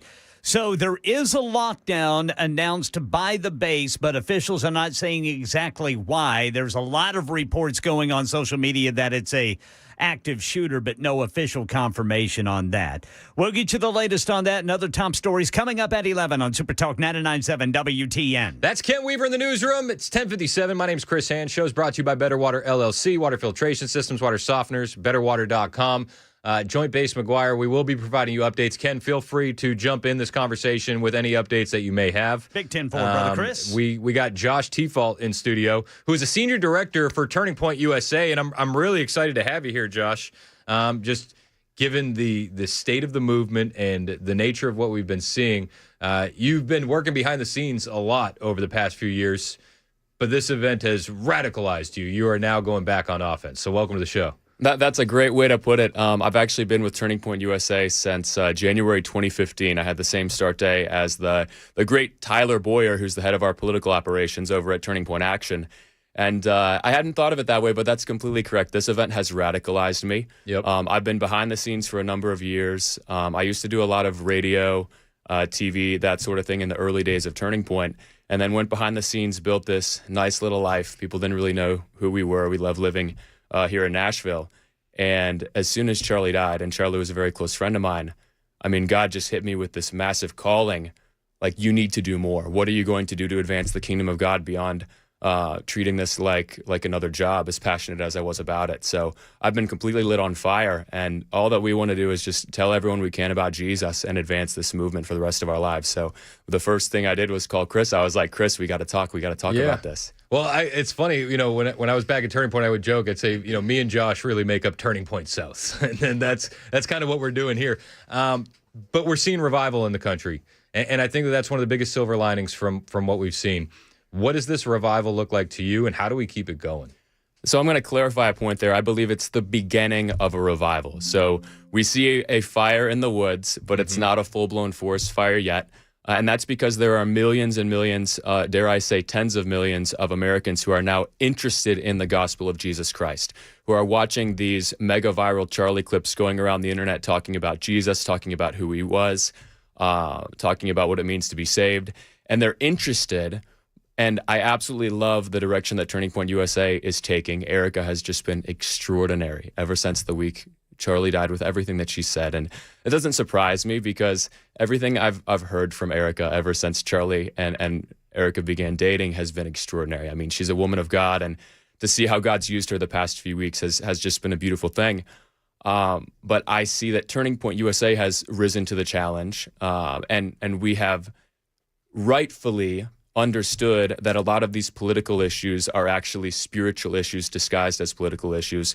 But so much of the burden of this revival is going to be on the church. I had an amazing talk with Pastor Alan Jackson, World Outreach Church, one of the best churches in the country, the other day. And I was asking Alan all these questions. I was like, Alan, what's it going to take for this to become a revival in the country? What does Turning Point have to do? What does the church have to do? And what he said was so wise. He said, it's not on you to have a revival in the country. It's on you and every other Christian to obey God and to show up and to persist. And the revival is God's. The battle belongs to the Lord. That's essentially what he said. And that was one of the most encouraging things that anybody has said to me over the past several weeks. And for so many of us at Turning Point, we have been in constant motion since Charlie passed away, in a way that it's indescribable to lose one of your best friends in such a public, heinous way, and then have to jump into action with people saying, what's next? What's going to happen to Turning Point? What's going to happen to the movement? And what I saw from the team, it was so beautiful. I saw the Spirit of God move in the lives of so many people as they just jumped into action, and with 6 days lead time planned one of the biggest memorials in human history. There's a good chance that it was the single most viewed event of any type in human history. It is. It's inspiring to see. I mean, every single department, from graphic design to events to PR to promotions, I mean, every department is cooking with gas. What comes next for Turning Point? We're with Josh Tefault. He's the senior director for TPUSA, one of the longest tenured employees at Turning Point. And we're going to dive into where Turning Point goes from here when we get back. It's 11 o'clock on Super Talk 99.7 WTN. Awesome. Did you like that?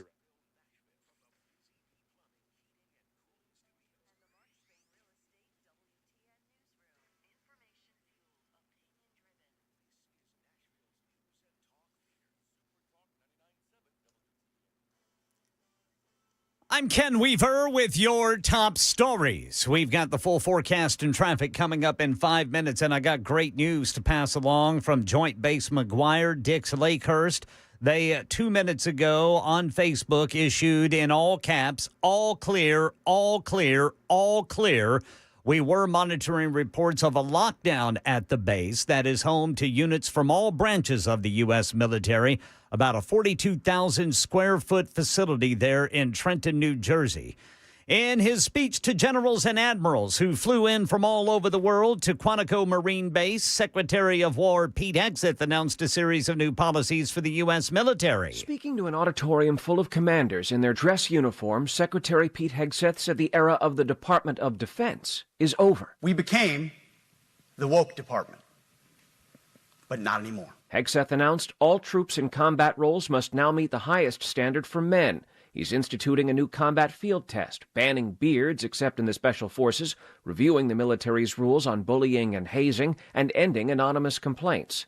To commanders who might disagree, you should do the honorable thing and resign. Stephen Portnoy, ABC News, Washington. Well, on his way to Quantico to address senior military leaders, President Trump answered reporters' questions and addressed how his administration might lay off if a government shutdown occurs. Here's ABC News White House correspondent Karen Travers. President Trump said Tuesday there could be layoffs in the federal workforce if there's a government shutdown starting Wednesday. Asked how many people could lose their jobs, the president pointed the finger at Democrats for their shutdown demands. We may do a lot, and that's only because of the Democrats. The president went on to claim that Democrats are seeking, quote, full health care benefits for migrants. But Democrats are insisting on a reversal of Medicaid cuts passed earlier this year and an extension of Obamacare subsidies that are set to expire this year. Karen Travers, ABC News, the White House. That's the latest news. Weather's next. I'm Ken Weaver, WTN News.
It's 11:06. This is Super Talk 99.7 WTN. Hey, how are you? It's Chris Hand. Show's brought to you by Better Water LLC. Water filtration systems, water softeners. You get those at betterwater.com. Really excited to have my friend Josh Tefalt in studio. He's the senior director for Turning Point USA. I love your vibe and your energy when you come in here. you've worked behind the scenes at Turning Point for years and years. But to see you energized and this vigor of I'm getting off the bench and in the game, I'm not playing the background. I'm not just going to game plan behind the scenes. I'm gonna actually play. It's inspiring, man, and I'm really happy to have you here. How you doing? I'm doing well. I mean, it's been the toughest few weeks of my life, but when you see the legacy Charlie left, it's impossible to be unchanged. I mean, I look at who I was before this, and I was talking with my wife last night. I feel like a very different person than I was before Charlie became a martyr.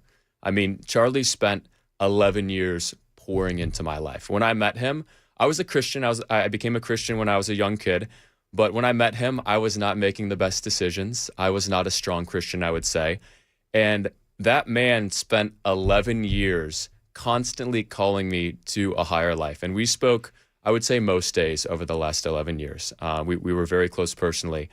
And it was just one after the other. I mean, he challenged me to get more involved with my church. He challenged me to read the Bible more. He challenged me to start fasting. He challenged me to care about what I ate. He went on this multi-year campaign to convince me to never drink alcohol and finally won. I got to give my wife some credit on that too. But he just spent 11 years trying to make my life better. And I look at who I am today and the family that I have, and I just my life is a dream. God used Charlie to bring so much of his truth into my life. And that was one of the first things that hit me when he was gone. It was just a rush of all of the ways that God used that man in my life for 11 years. And what's so wild is there are hundreds of stories like this. Yeah. I mean, he was God's hands and feet and words in the lives of so many people around him, even in very intense, high-pressure situations, especially in those situations. I mean, he was the greatest man of my generation. Yeah, I mean, I don't know how I can even follow that. What I will say is, I made it a point on this show, is I don't think I'd have this show if it wasn't for Charlie in Turning Point USA. Without the time that I had there as a media director, I don't know if I get hired here. And it's much smaller of an influence than he had in your life, but it drastically changed the trajectory of my life and my family's. And it's just been a blessing that you can't quantify. You can't quantify that. So where do we go from here? A lot of people are looking for leadership in this moment, leadership that Charlie would have provided. So who's going to be stepping up to be that next leader? Where does Turning Point as an organization move from here? And I'll kind of let you take it from there. So an important piece of background is that Charlie had detailed plans for us to follow in case something happened to him. He was keenly aware of the dangers of the job. I mean, he was one of the most famous people in the whole world, one of the biggest names on social media in the whole world the day he died. And that was before his explosion of popularity online over the last few weeks. And it was his vision and recommendation for Erica to step in as CEO and chair in case something happened to him, and essentially to keep the rest of the structure of the organization the same, because we were operating at such an extraordinary level that he wanted to keep that continuity, which was extremely wise. And I was thrilled to see the board readily follow his recommendations for the future of the organization. Charlie poured his heart and soul into this. And I have known Erica and loved Erica for many years. I've always been a big fan.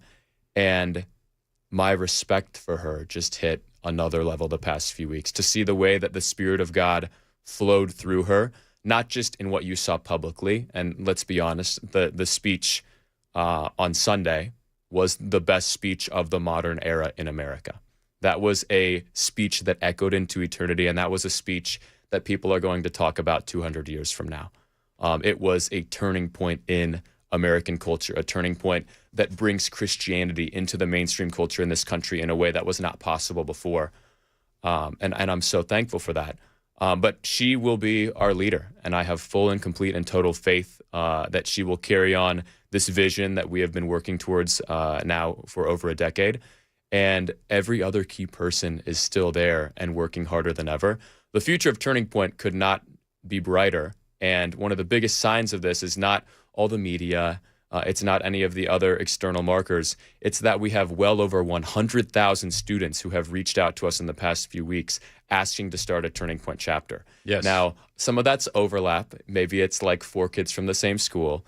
But as we're sorting all of this out, we've learned that if we actually follow through on these student requests, there will be a turning point chapter on almost every high school and college in the United States of America. That crowds the left out for 2 generations. It's unbelievable. And so to your point, I got a text last night from my nephew, and he comes from a blue household, and we love him. Like, I mean, listen, like it's family, right? Like, family is above politics. But it was a couple different things. One, his parents reached out and said, "Do you have a link for the memorial service for Charlie?" They wanted to watch. So I thought that was very encouraging.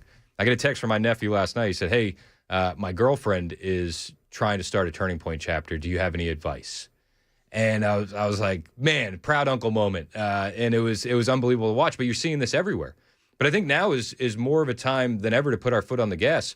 You see schools like in Tullahoma where they still have pride flags hanging in the school. What are we doing? This is supposed to be conservative Tennessee, and this is just it highlights the need for this movement now more than ever. Well, let me tell you, I'm thrilled when a leftist does something dumb like that and attempts to indoctrinate students in any type of anti-biblical, anti-conservative, anti-American values, because they are making known to us that they have absolutely no place educating our children.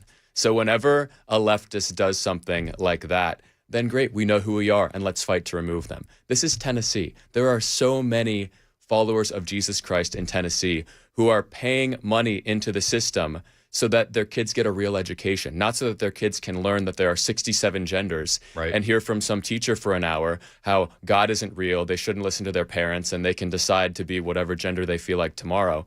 Now is the time to play offense, like you said. So the Tullahoma situation, it's ridiculous, and you see situations like that around the country. But there's only one way to deal with evil people who are trying to drag our children away from the truth. We need to expose them, and we need to fire them. Yeah. So how would you suggest people get mobilized in these school board races and in these school board meetings when I mean, back to the Tullahoma situation, the school board's like, we can't really do anything about it. You know, we had in Tennessee legislation that was trying to be passed that failed, where they were going to ban these flags from the classroom, full stop. But we're supposed to be a super conservative red state. We have the super majority.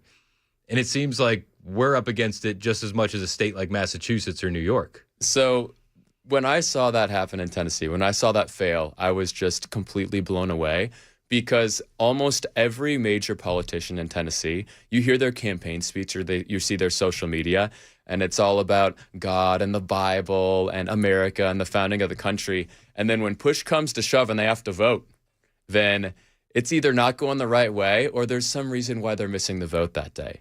And I'm going to answer your question in 2 ways. So number one, we need to demand more from our politicians. The idea that you have all of these deep red, super conservative Tennesseans who are represented by corporate-owned moderates who are afraid of the LGBT mafia is completely laughable. And that's a situation that we can handle over the next few years. But one thing that I believe is even more important than that is what you said about the Tullahoma situation and the school boards. One byproduct of the past 3 weeks that I believe will have one of the most lasting effects on the country is that millions and millions and millions of parents are going to say, I've had enough, I'm running for school board. There are very corrupt, very bad people who control the school boards all over the country, because a lot of conservative parents, they don't really want anything to do with politics.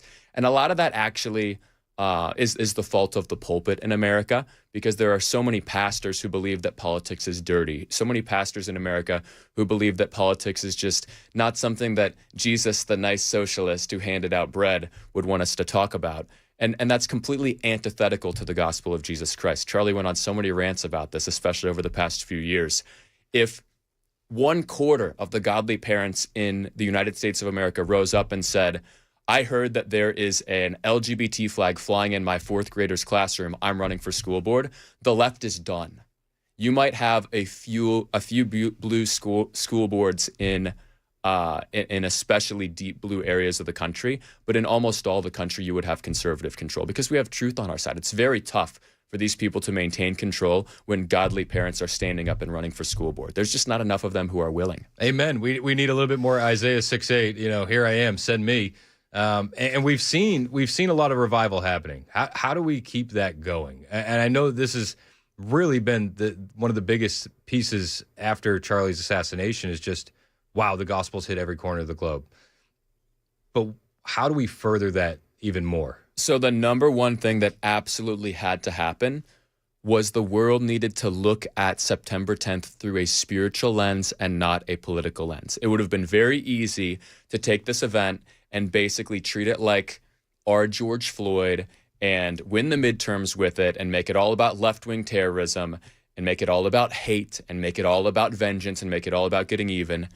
And Erica Kirk did something that changed the way hundreds of millions of people saw this incident. When she forgave the assassin, she led hundreds of millions of people to look at this through a spiritual lens first, not a political lens first, which makes the event less useful politically and makes a global revival possible. Because her forgiveness, I can't overstate the importance of this culturally across the globe.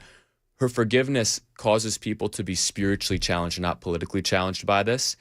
And a lot of people who are now spiritually interested must be reached by the church. So for every pastor who's listening to me anywhere in the country right now, you have thousands and thousands of people in your community right now who had no interest in the things of God a month ago, who would have never stepped foot in your church a month ago, who are now either showing up at church or considering doing so. You need to be doing the most intense full court press marketing plan you've ever done in your life. You need to be throwing all the money that you have at this. You need to be throwing all the people that you have at this, because you have a window of opportunity that comes once every 100 years, if that. There are thousands of people in each of your communities who are interested in the gospel of Jesus Christ, who are one conversation away from salvation, and it's your job to reach them. Not an organization's job, not the president's job. It is your job as the pastor in that community. Yeah, and we've seen just an increase in attendance. I think the average is about 15% increase in attendance at every church nationwide, 10 million Bibles sold. We do have a window of opportunity here.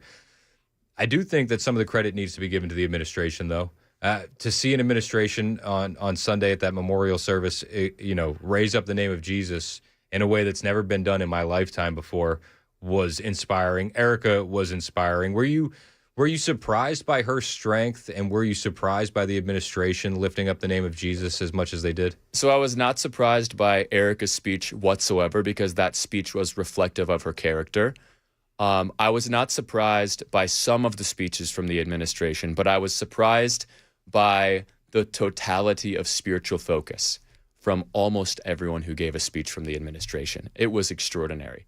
The work that God has been doing in the lives of some of those people on that stage is pretty wild. But also, some of those people on that stage have been following God for a long time. One story I must tell that says a lot about Marco Rubio, and this is why I've really liked him and why we've done a lot with him over many, many years. So Charlie liked him and respected him. But I also have a story from even before that I want to share. So in the early days of Turning Point, I didn't know the Rubios super well, but I was friends with their family and I was around them sometimes 10, 11 years ago. And I tried to book Marco for some of our early Turning Point events. We would just have this one big end of year conference in Florida. We had one in 15, 16, 17. That and our Summer Women's Summit were the big initial keystone events. Those were back in airport hotel conference rooms. I was the one who did the walkthrough for the airport hotel in 2015. So if anybody went and they're like, oh, this place is so small, it's because I gave it the green light when Charlie had me walk through it. I think it was like the West Palm Beach Airport Hilton. I tried to book Marco Rubio for some of our early conferences, and his team would give back this answer and be like, he loves what you're doing, big fan, but he can't because that's his family time. So I'm around all these politicians for 11 years. And most of them, if they know a billionaire is going to be at an event that they can meet to give to their campaign, they would miss almost anything you can imagine. It's just, for most of these guys, it's about building power. Yeah, sorry about your Little League game, Charlie. Yeah, no matter what we tried to offer Marco, if it was on the weekend, he would just say no. And his team would be like, no, that's when he's going to be with his family. Like he 100% can't speak on Sunday, no matter what. And that's when it hit me that Marco was different than most of the politicians I was around. And the world saw that in his speech at the memorial. But Marco actually follows God. It's a shocking thing in politics. And a lot more people are now. And I'm very thankful to see that. Charlie played a big part in that. And these stories will come out in the coming years and decades. Charlie was a missionary to the most powerful people in the country. And there are a lot of people who look at things very differently because of Charlie and Erica's personal impact on their lives. And those are not my stories to share, but you'll hear them in the coming years. Charlie was a missionary to the most powerful people in our government. We're talking with Josh Tiefel. He's a senior director for Turning Point USA, one of the longest tenured employers at TPUSA. I'm blessed to be able to call this guy a friend. We'll have more with Josh when we get back. It's 11:22, Super Talk, 99.7 WTN.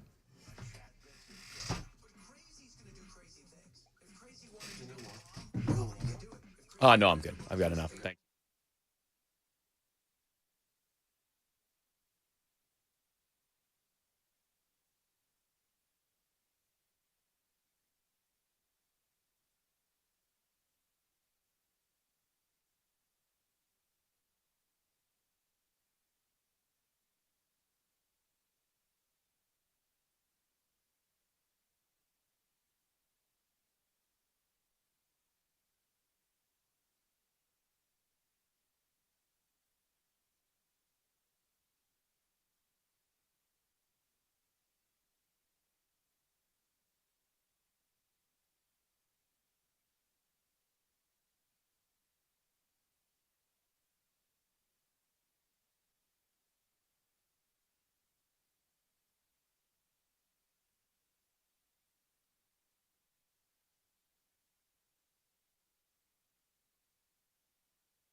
Why am I so happy and so excited that Jimmy Kimmel lied to his audience? He had some new lows over the weekend with the MAGA gang desperately trying to characterize this kid who murdered Charlie Kirk as anything other than one of them and doing everything they can to score political points from. I'm excited because the liberal and the legacy media have been lying about Republicans for years, and people like this are finally taking notice. I didn't think much of the death because from what I had heard, Charlie Kirk had been a neo-Nazi who wanted me to be dead. He didn't support my existence and whatnot. And now I'm kind of sitting here thinking, and I'm like, I feel like I had been lied to. I really took some time after the, thing happened to kind of look into his videos, look into his beliefs, look into his thoughts and who he was as a person. And to me, he seemed like a well-mannered family man.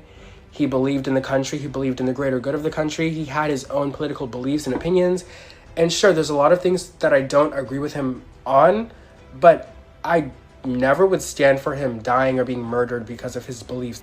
And I think I may be starting to lean a lot farther right in response to everything that's taken place.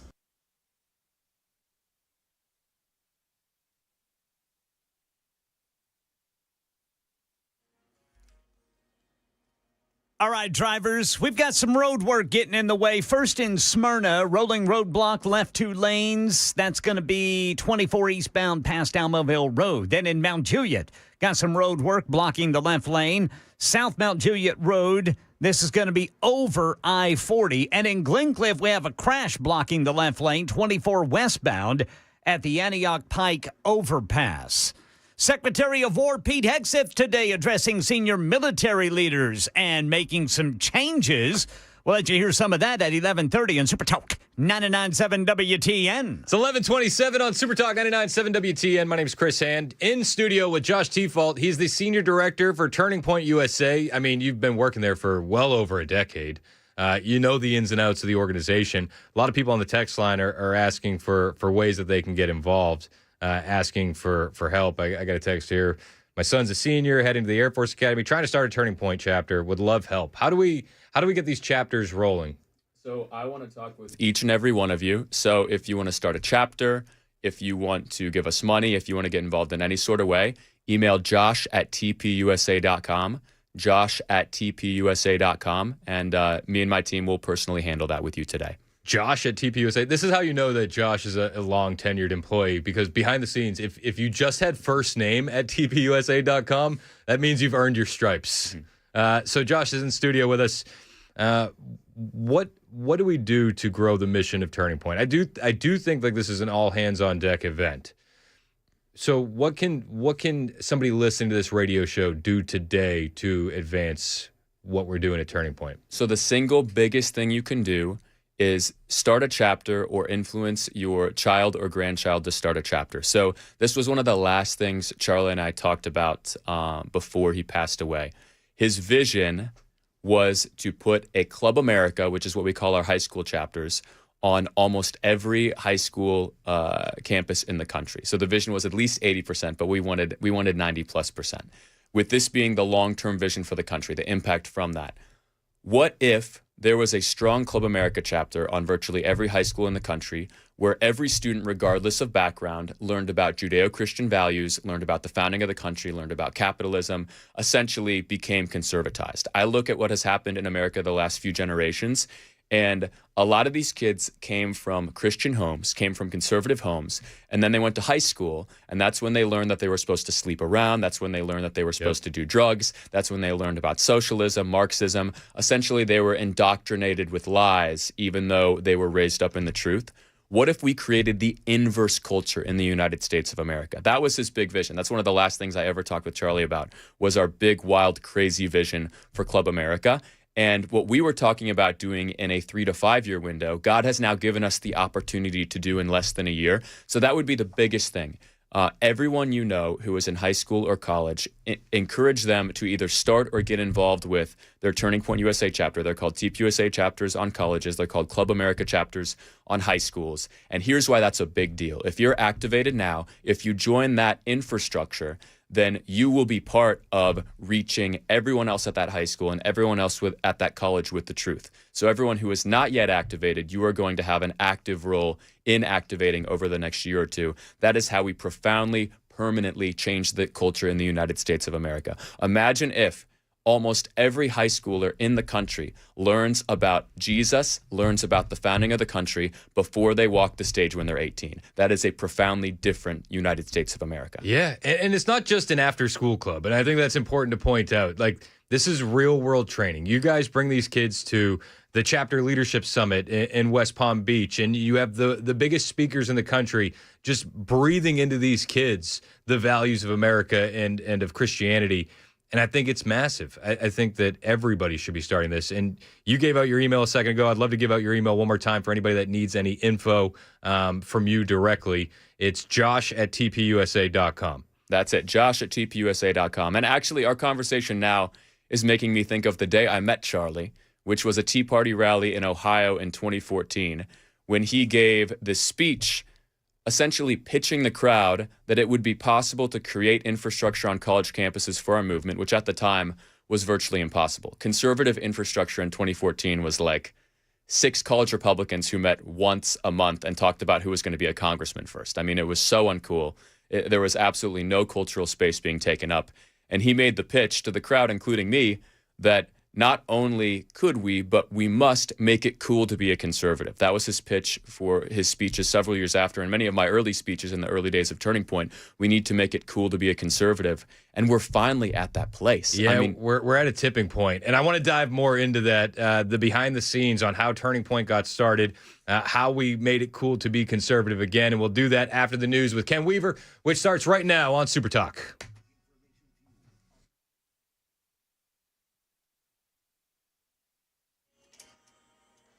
I'm Ken Weaver with your top stories. Big heads up, drivers. If you have a flight to catch or someone to pick up from Nashville International Airport this week, there's going to be single lane closures starting at 10 o'clock each night until 6 o'clock in the morning. Starting tonight, this is going to last through the first part of October, according to BNA. Their advice? Leave early. Full forecast coming up in 5 minutes. Secretary of War Pete Hegseth today addressing senior military leaders at Quantico in Virginia, outlining his vision for a new direction for the Department of War, highlighting 10 new directives, including new standards for combat arms positions. But when it comes to any job that requires physical power to perform in combat, those physical standards must be high and gender neutral. If women can make it, excellent. If not, it is what it is. If that means no women qualify for some combat jobs, so be it. Among other initiatives, Secretary Hegseth called for eliminating at least 20% of four-star general positions and merging several commands to increase efficiency. And President Trump right now giving a speech, it looks like, in the Oval Office. He's got RFK Jr. standing by him, Health and Human Services Secretary, and he says drug prices are going to be coming down, quote, a lot. We'll be getting you some information on exactly what that entails. And just hours remain for the House and Senate to come to an agreement on a measure averting a government shutdown. Senate Democrats say they'll filibuster any bill that doesn't reverse what they say are recent changes to Medicaid and extend expiring Obamacare premium subsidies. ABC News national correspondent Stephen Portnoy with the latest. The Senate is expected to vote possibly more than once on the House-passed bill that would avert a shutdown, funding agencies through November 21st. Democrats are expected to block it.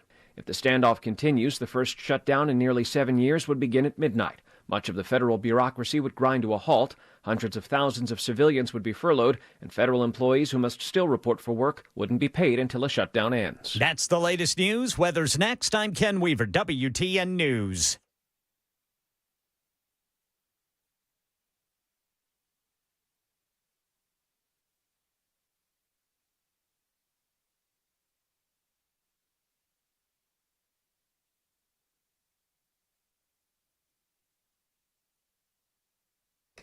Hey, what's up? It's Chris Hand here for my friends at Busy Bee Plumbing, Heating, and Cooling. It is spooky season, but we don't want you to be tricked. The experts at Busy Bee are going to be cooling and treating your family right. They're not going to ghost you. Join the Beehive Club for free. Just carve a pumpkin of Buzz the Bee, post it on social media, tag Busy Bee. That's it. Show off your spooky skills and get rewarded. If you need HVAC service, upgrade your thermostat and get a free dryer vent cleaning. Choose from their basic, Honeywell, or Go Pro with Wi-Fi control. If you got plumbing problems, they got you covered as well. They'll flush your water heater for free with any plumbing repair. That's a treat your pipes will love. And if you're ready to get a new HVAC system, they got a scary good deal. Free 10-year parts and 5-year labor warranty. That's a $750 value with any complete system install. So don't get haunted by the home hassles. Call Busy Bee today, where service is sweet and the savings are spooky good. Busy Bee Plumbing, Heating, and Cooling, 615-775-7833, 615-775-7833, or find them online, busybeehvac.com.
1138 Super Talk 99.7 WTN. Hey, how are you? It's Chris Hand. Show's brought to you by Better Water LLC. Water filtration systems, water softeners. You can get those at betterwater.com. Mason, why do we need water filters? I don't like them putting chemicals in the water that turn the friggin' frogs gay. It's a reason. Betterwater.com. I'm in studio with the Senior Director for Turning Point USA, Josh T-Fault's here. What's up, Josh? Doing great. I'm having the time of my life here. Hey, I'm happy to have you in. I definitely want to get you in here more often than not because I think you're great, man. You're an awesome guy, good friend, and I'm happy to have you here. I want to dive back into what we were talking about before the break, kind of how Turning Point got its start and how you got involved and introduced to Turning Point at a Tea Party rally back in the day. Just give me the behind the scenes on really how you guys built the movement. And when you got in, how many employees were there at Turning Point? Like 5? When I get in, there might have been 20. 20. It was so me and Tyler Boyer were both hired in a big wave of field reps that Charlie just sent around the country to start chapters with a heavy emphasis on some important areas. We put a lot in Florida and a lot in Ohio. We had a lot in Illinois right around the headquarters. But the story is Charlie thought very, very long term. And he had what almost everyone around him thought was an irrational vision at all times because he was always thinking several years in advance. The speech he gave in 2014 at that Tea Party rally completely changed my life. So before I was at that event, I had my whole life planned out. I knew what I was going to do for work. It was not in politics. I was about to graduate. I was a senior at Cedarville University in Ohio. And he gave this electric speech about how we not only could, but should and must make it cool to be a conservative. And he gave his whole pathway of how we do it. He talked about how he founded Turning Point USA in his garage in Lamont, Illinois, and how we were going to completely change the country. So he gave this amazing speech. And then we talked after the event, and he walked up to me. We talked for a little bit, talked about what it would take to actually bring conservatism to mainstream culture. And he stopped me, and he was like, Josh, I don't know what you have planned, but you should drop everything and build this Turning Point thing with me. It's going to be huge, I promise. And at first, I don't tell a lot of people this. Were you a little hesitant? At first, I didn't say yes at first. I was interested, but I had my whole life planned out, and I had very good opportunities in my mind. And in typical Charlie fashion, he just kept texting me, basically until I said yes. So he did this with a number of key employees throughout the organization over the last 11 years. When he's convinced that somebody has to be involved, he just relentlessly pursues you until you break down. And thank God that I listened to him. Yeah. I mean, this has turned into the adventure of a lifetime. I met my wife, the lovely Brenna Tifo, at a Turning Point USA event at the end of 2017. And hilarious story there that I'll save for another day.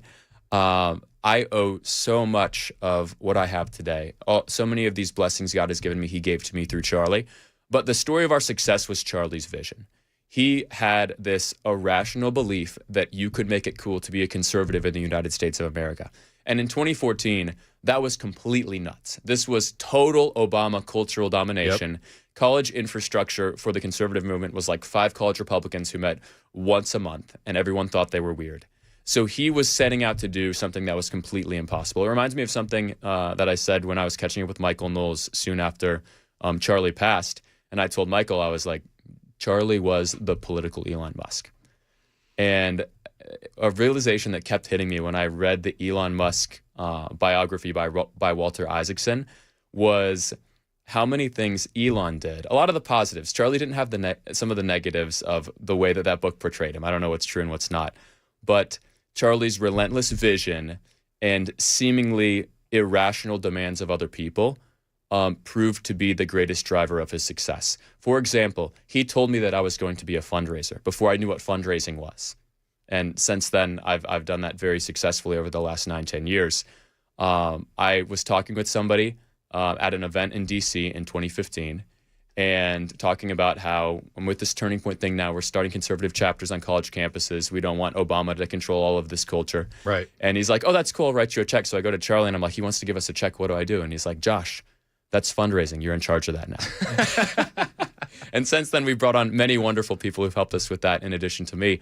But he had this way of seeing how people were going to fit into the future of his vision before they even knew that. And his confidence in his vision was one of the determining factors to our success.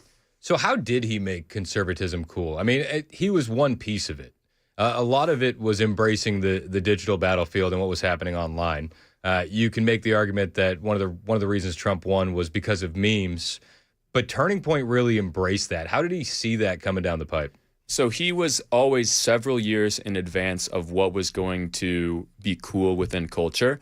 And you saw this with the memes. Before memes were a big thing in politics, and this was Tyler Boyer also had a hand in this. Charlie and Tyler thought that we needed to get ahead of the whole meme thing in the early days of Turning Point. So we just got a bunch of random students at one of our conferences to come in and do green screen photo shoots. And then we turned all their images into random memes that you saw bouncing around the internet in 2017 and 2018. He had a relentless vision to be ahead of the curve when it came to message distribution. It's one of the reasons why he went beyond all in with TikTok over the last year and a half, when a lot of other people on the conservative in the conservative movement were still calling for it to be banned. That was a tremendous decision that he made, which led to him. I mean, at the last year of his life, he had billions and billions and billions and billions of TikTok views. That was how most Gen Zers in the country actually came across our messaging, and how a lot of them are still watching his content today. And even President Trump gave him credit. He said, Charlie's the reason I got on TikTok, and it helped me win the election with young people. Yeah. So Charlie was just relentlessly focused on the future. A great way to illustrate this would be a personal story. So guess what Charlie and I were texting about the night of the inauguration earlier this year? You tell me. We were texting about 2028 strategy. And it was not me leading the conversation. He was like, all right, we just won. Just saw Trump. Now time to text with my friends about how we're going to win 2028. That's just how his mind worked. And that relentless focus on what do I have to do today to be in this place in 4 years, to be in this place in 6 years, was the leadership that we needed. And it always kept me and a number of other key people within Turning Point on task and not mired in whatever the controversy of today was, because we're living in, and to a healthy extent, what things are going to look like in a few years because of our actions today. And it's a lot easier to persist when people are pushing you around, when people are trying to beat you up in the movement, when you are focused on where you're getting in 3 to 5 years, not 3 to 5 minutes. Were there ever any moments behind the scenes with you and Charlie where Charlie kind of looked and he said, all right, we did exactly what I thought we were going to do? And it comes to mind the way we saw the RNC change last year, and I'm sure you probably thought the exact same thing. I looked at the RNC, I said, this feels like a Turning Point event. It doesn't feel like a stuffy Republican National Convention.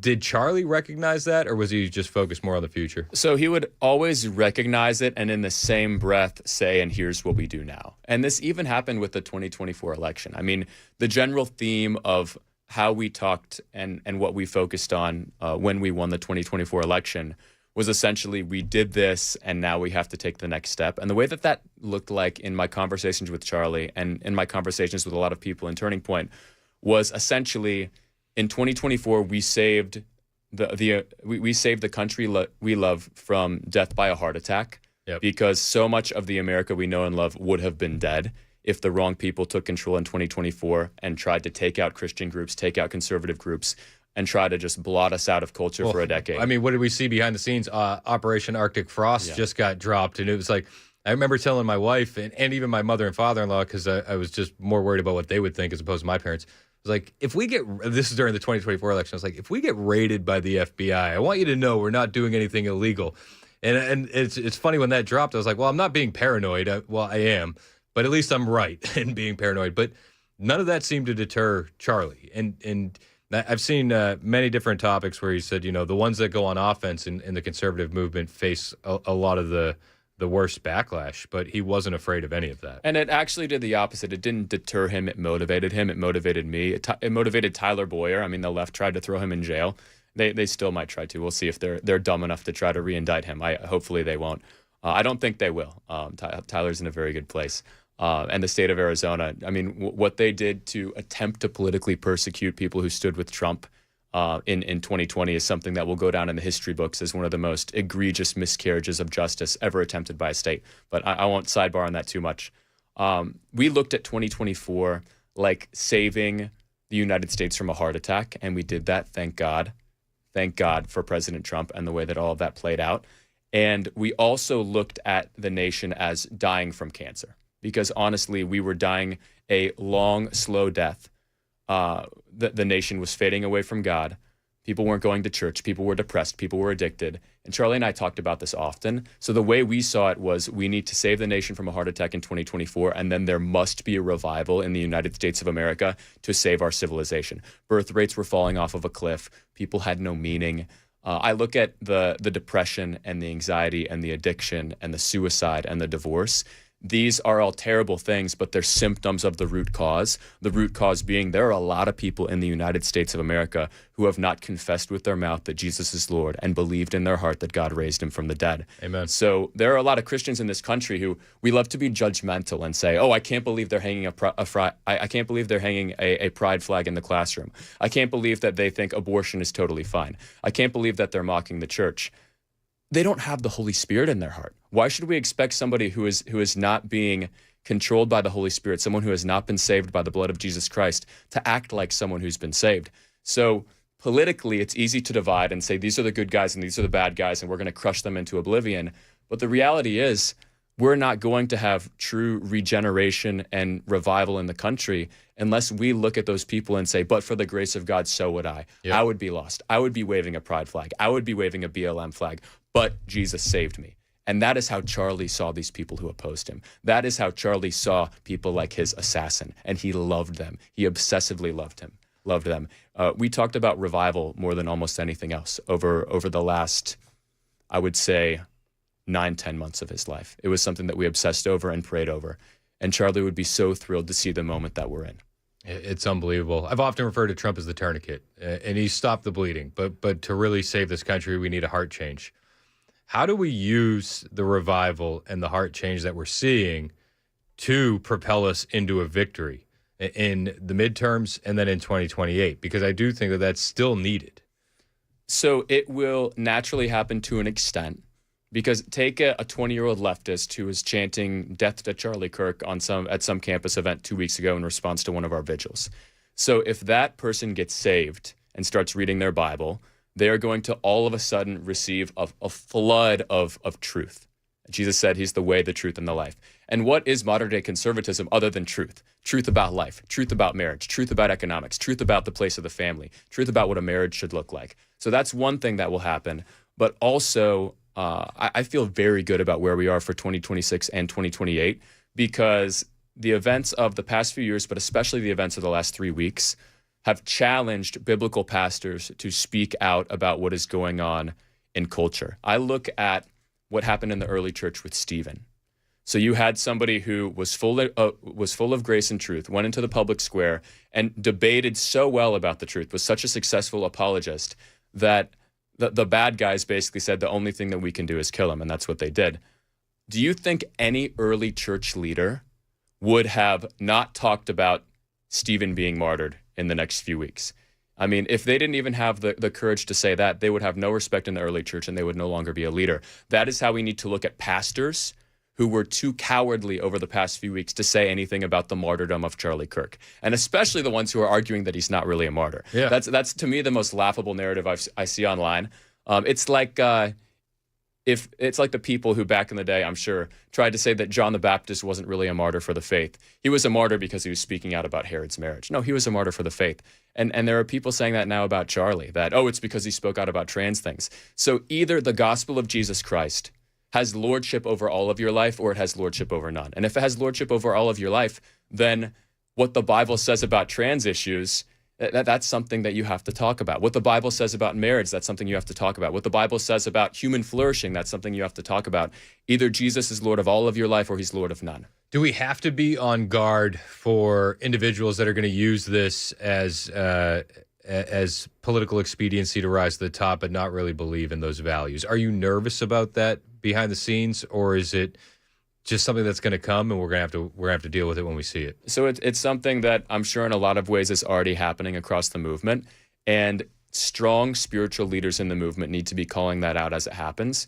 I'm not worried about it, though, because I'll go back to what I talked about earlier in this hour, the advice that Alan Jackson gave me. It was soon after Charlie died, and I hit him with this barrage of questions like, what should Turning Point do? What should the church do? What do we have to do so this becomes a full-blown revival? And he kind of calmed me down, and he was like, your job and every Christian job is to obey and to bring your faith into the public square. Your job is to persist no matter what the circumstances are, how great things look or how poorly things look.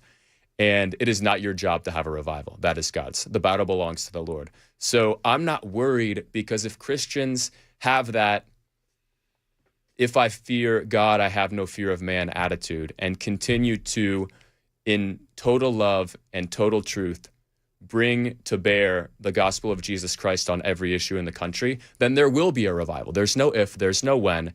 If the American church rises up and says, I follow Jesus, and that means that I have to look at every issue through a biblical lens, and I don't care if you fire me. I don't care if you cancel me. I don't care if you shoot me, because I am a follower of Jesus Christ, and I can do no other. If Christians have that attitude, then a fallen world will have absolutely no choice but to look that person in the eye who they know and say, evil is real, God is real, and I have to choose who I'm following. So this apathetic, secular, I don't really know what I believe, I just like to maybe show up at church on Easter, and I like to go golfing, and the only thing I obsess over in my life is my NFL team, that type of apathy and culture is gone. Yep. Because evil is so obviously real. And that was a big reason, I believe, why so many people came to Jesus over the last 3 weeks.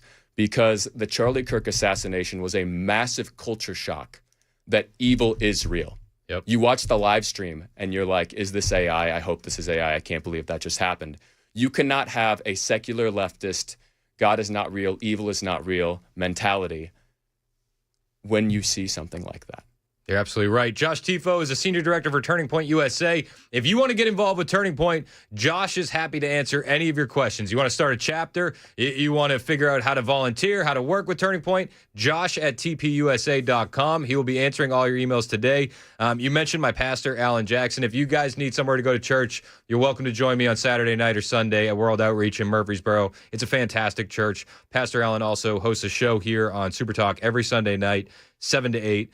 And he addresses the news through a biblical lens. It's a must listen. Josh, thank you so much for your time today, man. We're going to have you back in a lot, all right? All right. Thank you, Chris. I enjoyed it. It's 11:55. This is Super Talk, 99.7 WTN. That was awesome. Thank you. Yeah, dude. Thank you. Yeah. Just tell me when you want me next week.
Hey, what's up? It's Chris Hand here from my friends at the Glock store. Now, this past week, they really proved why these guys are the best. Saturday was the first ever international AccuShoot LFX competition. They had 5 teams from around the world, and Nashville's own Glock store showed up big.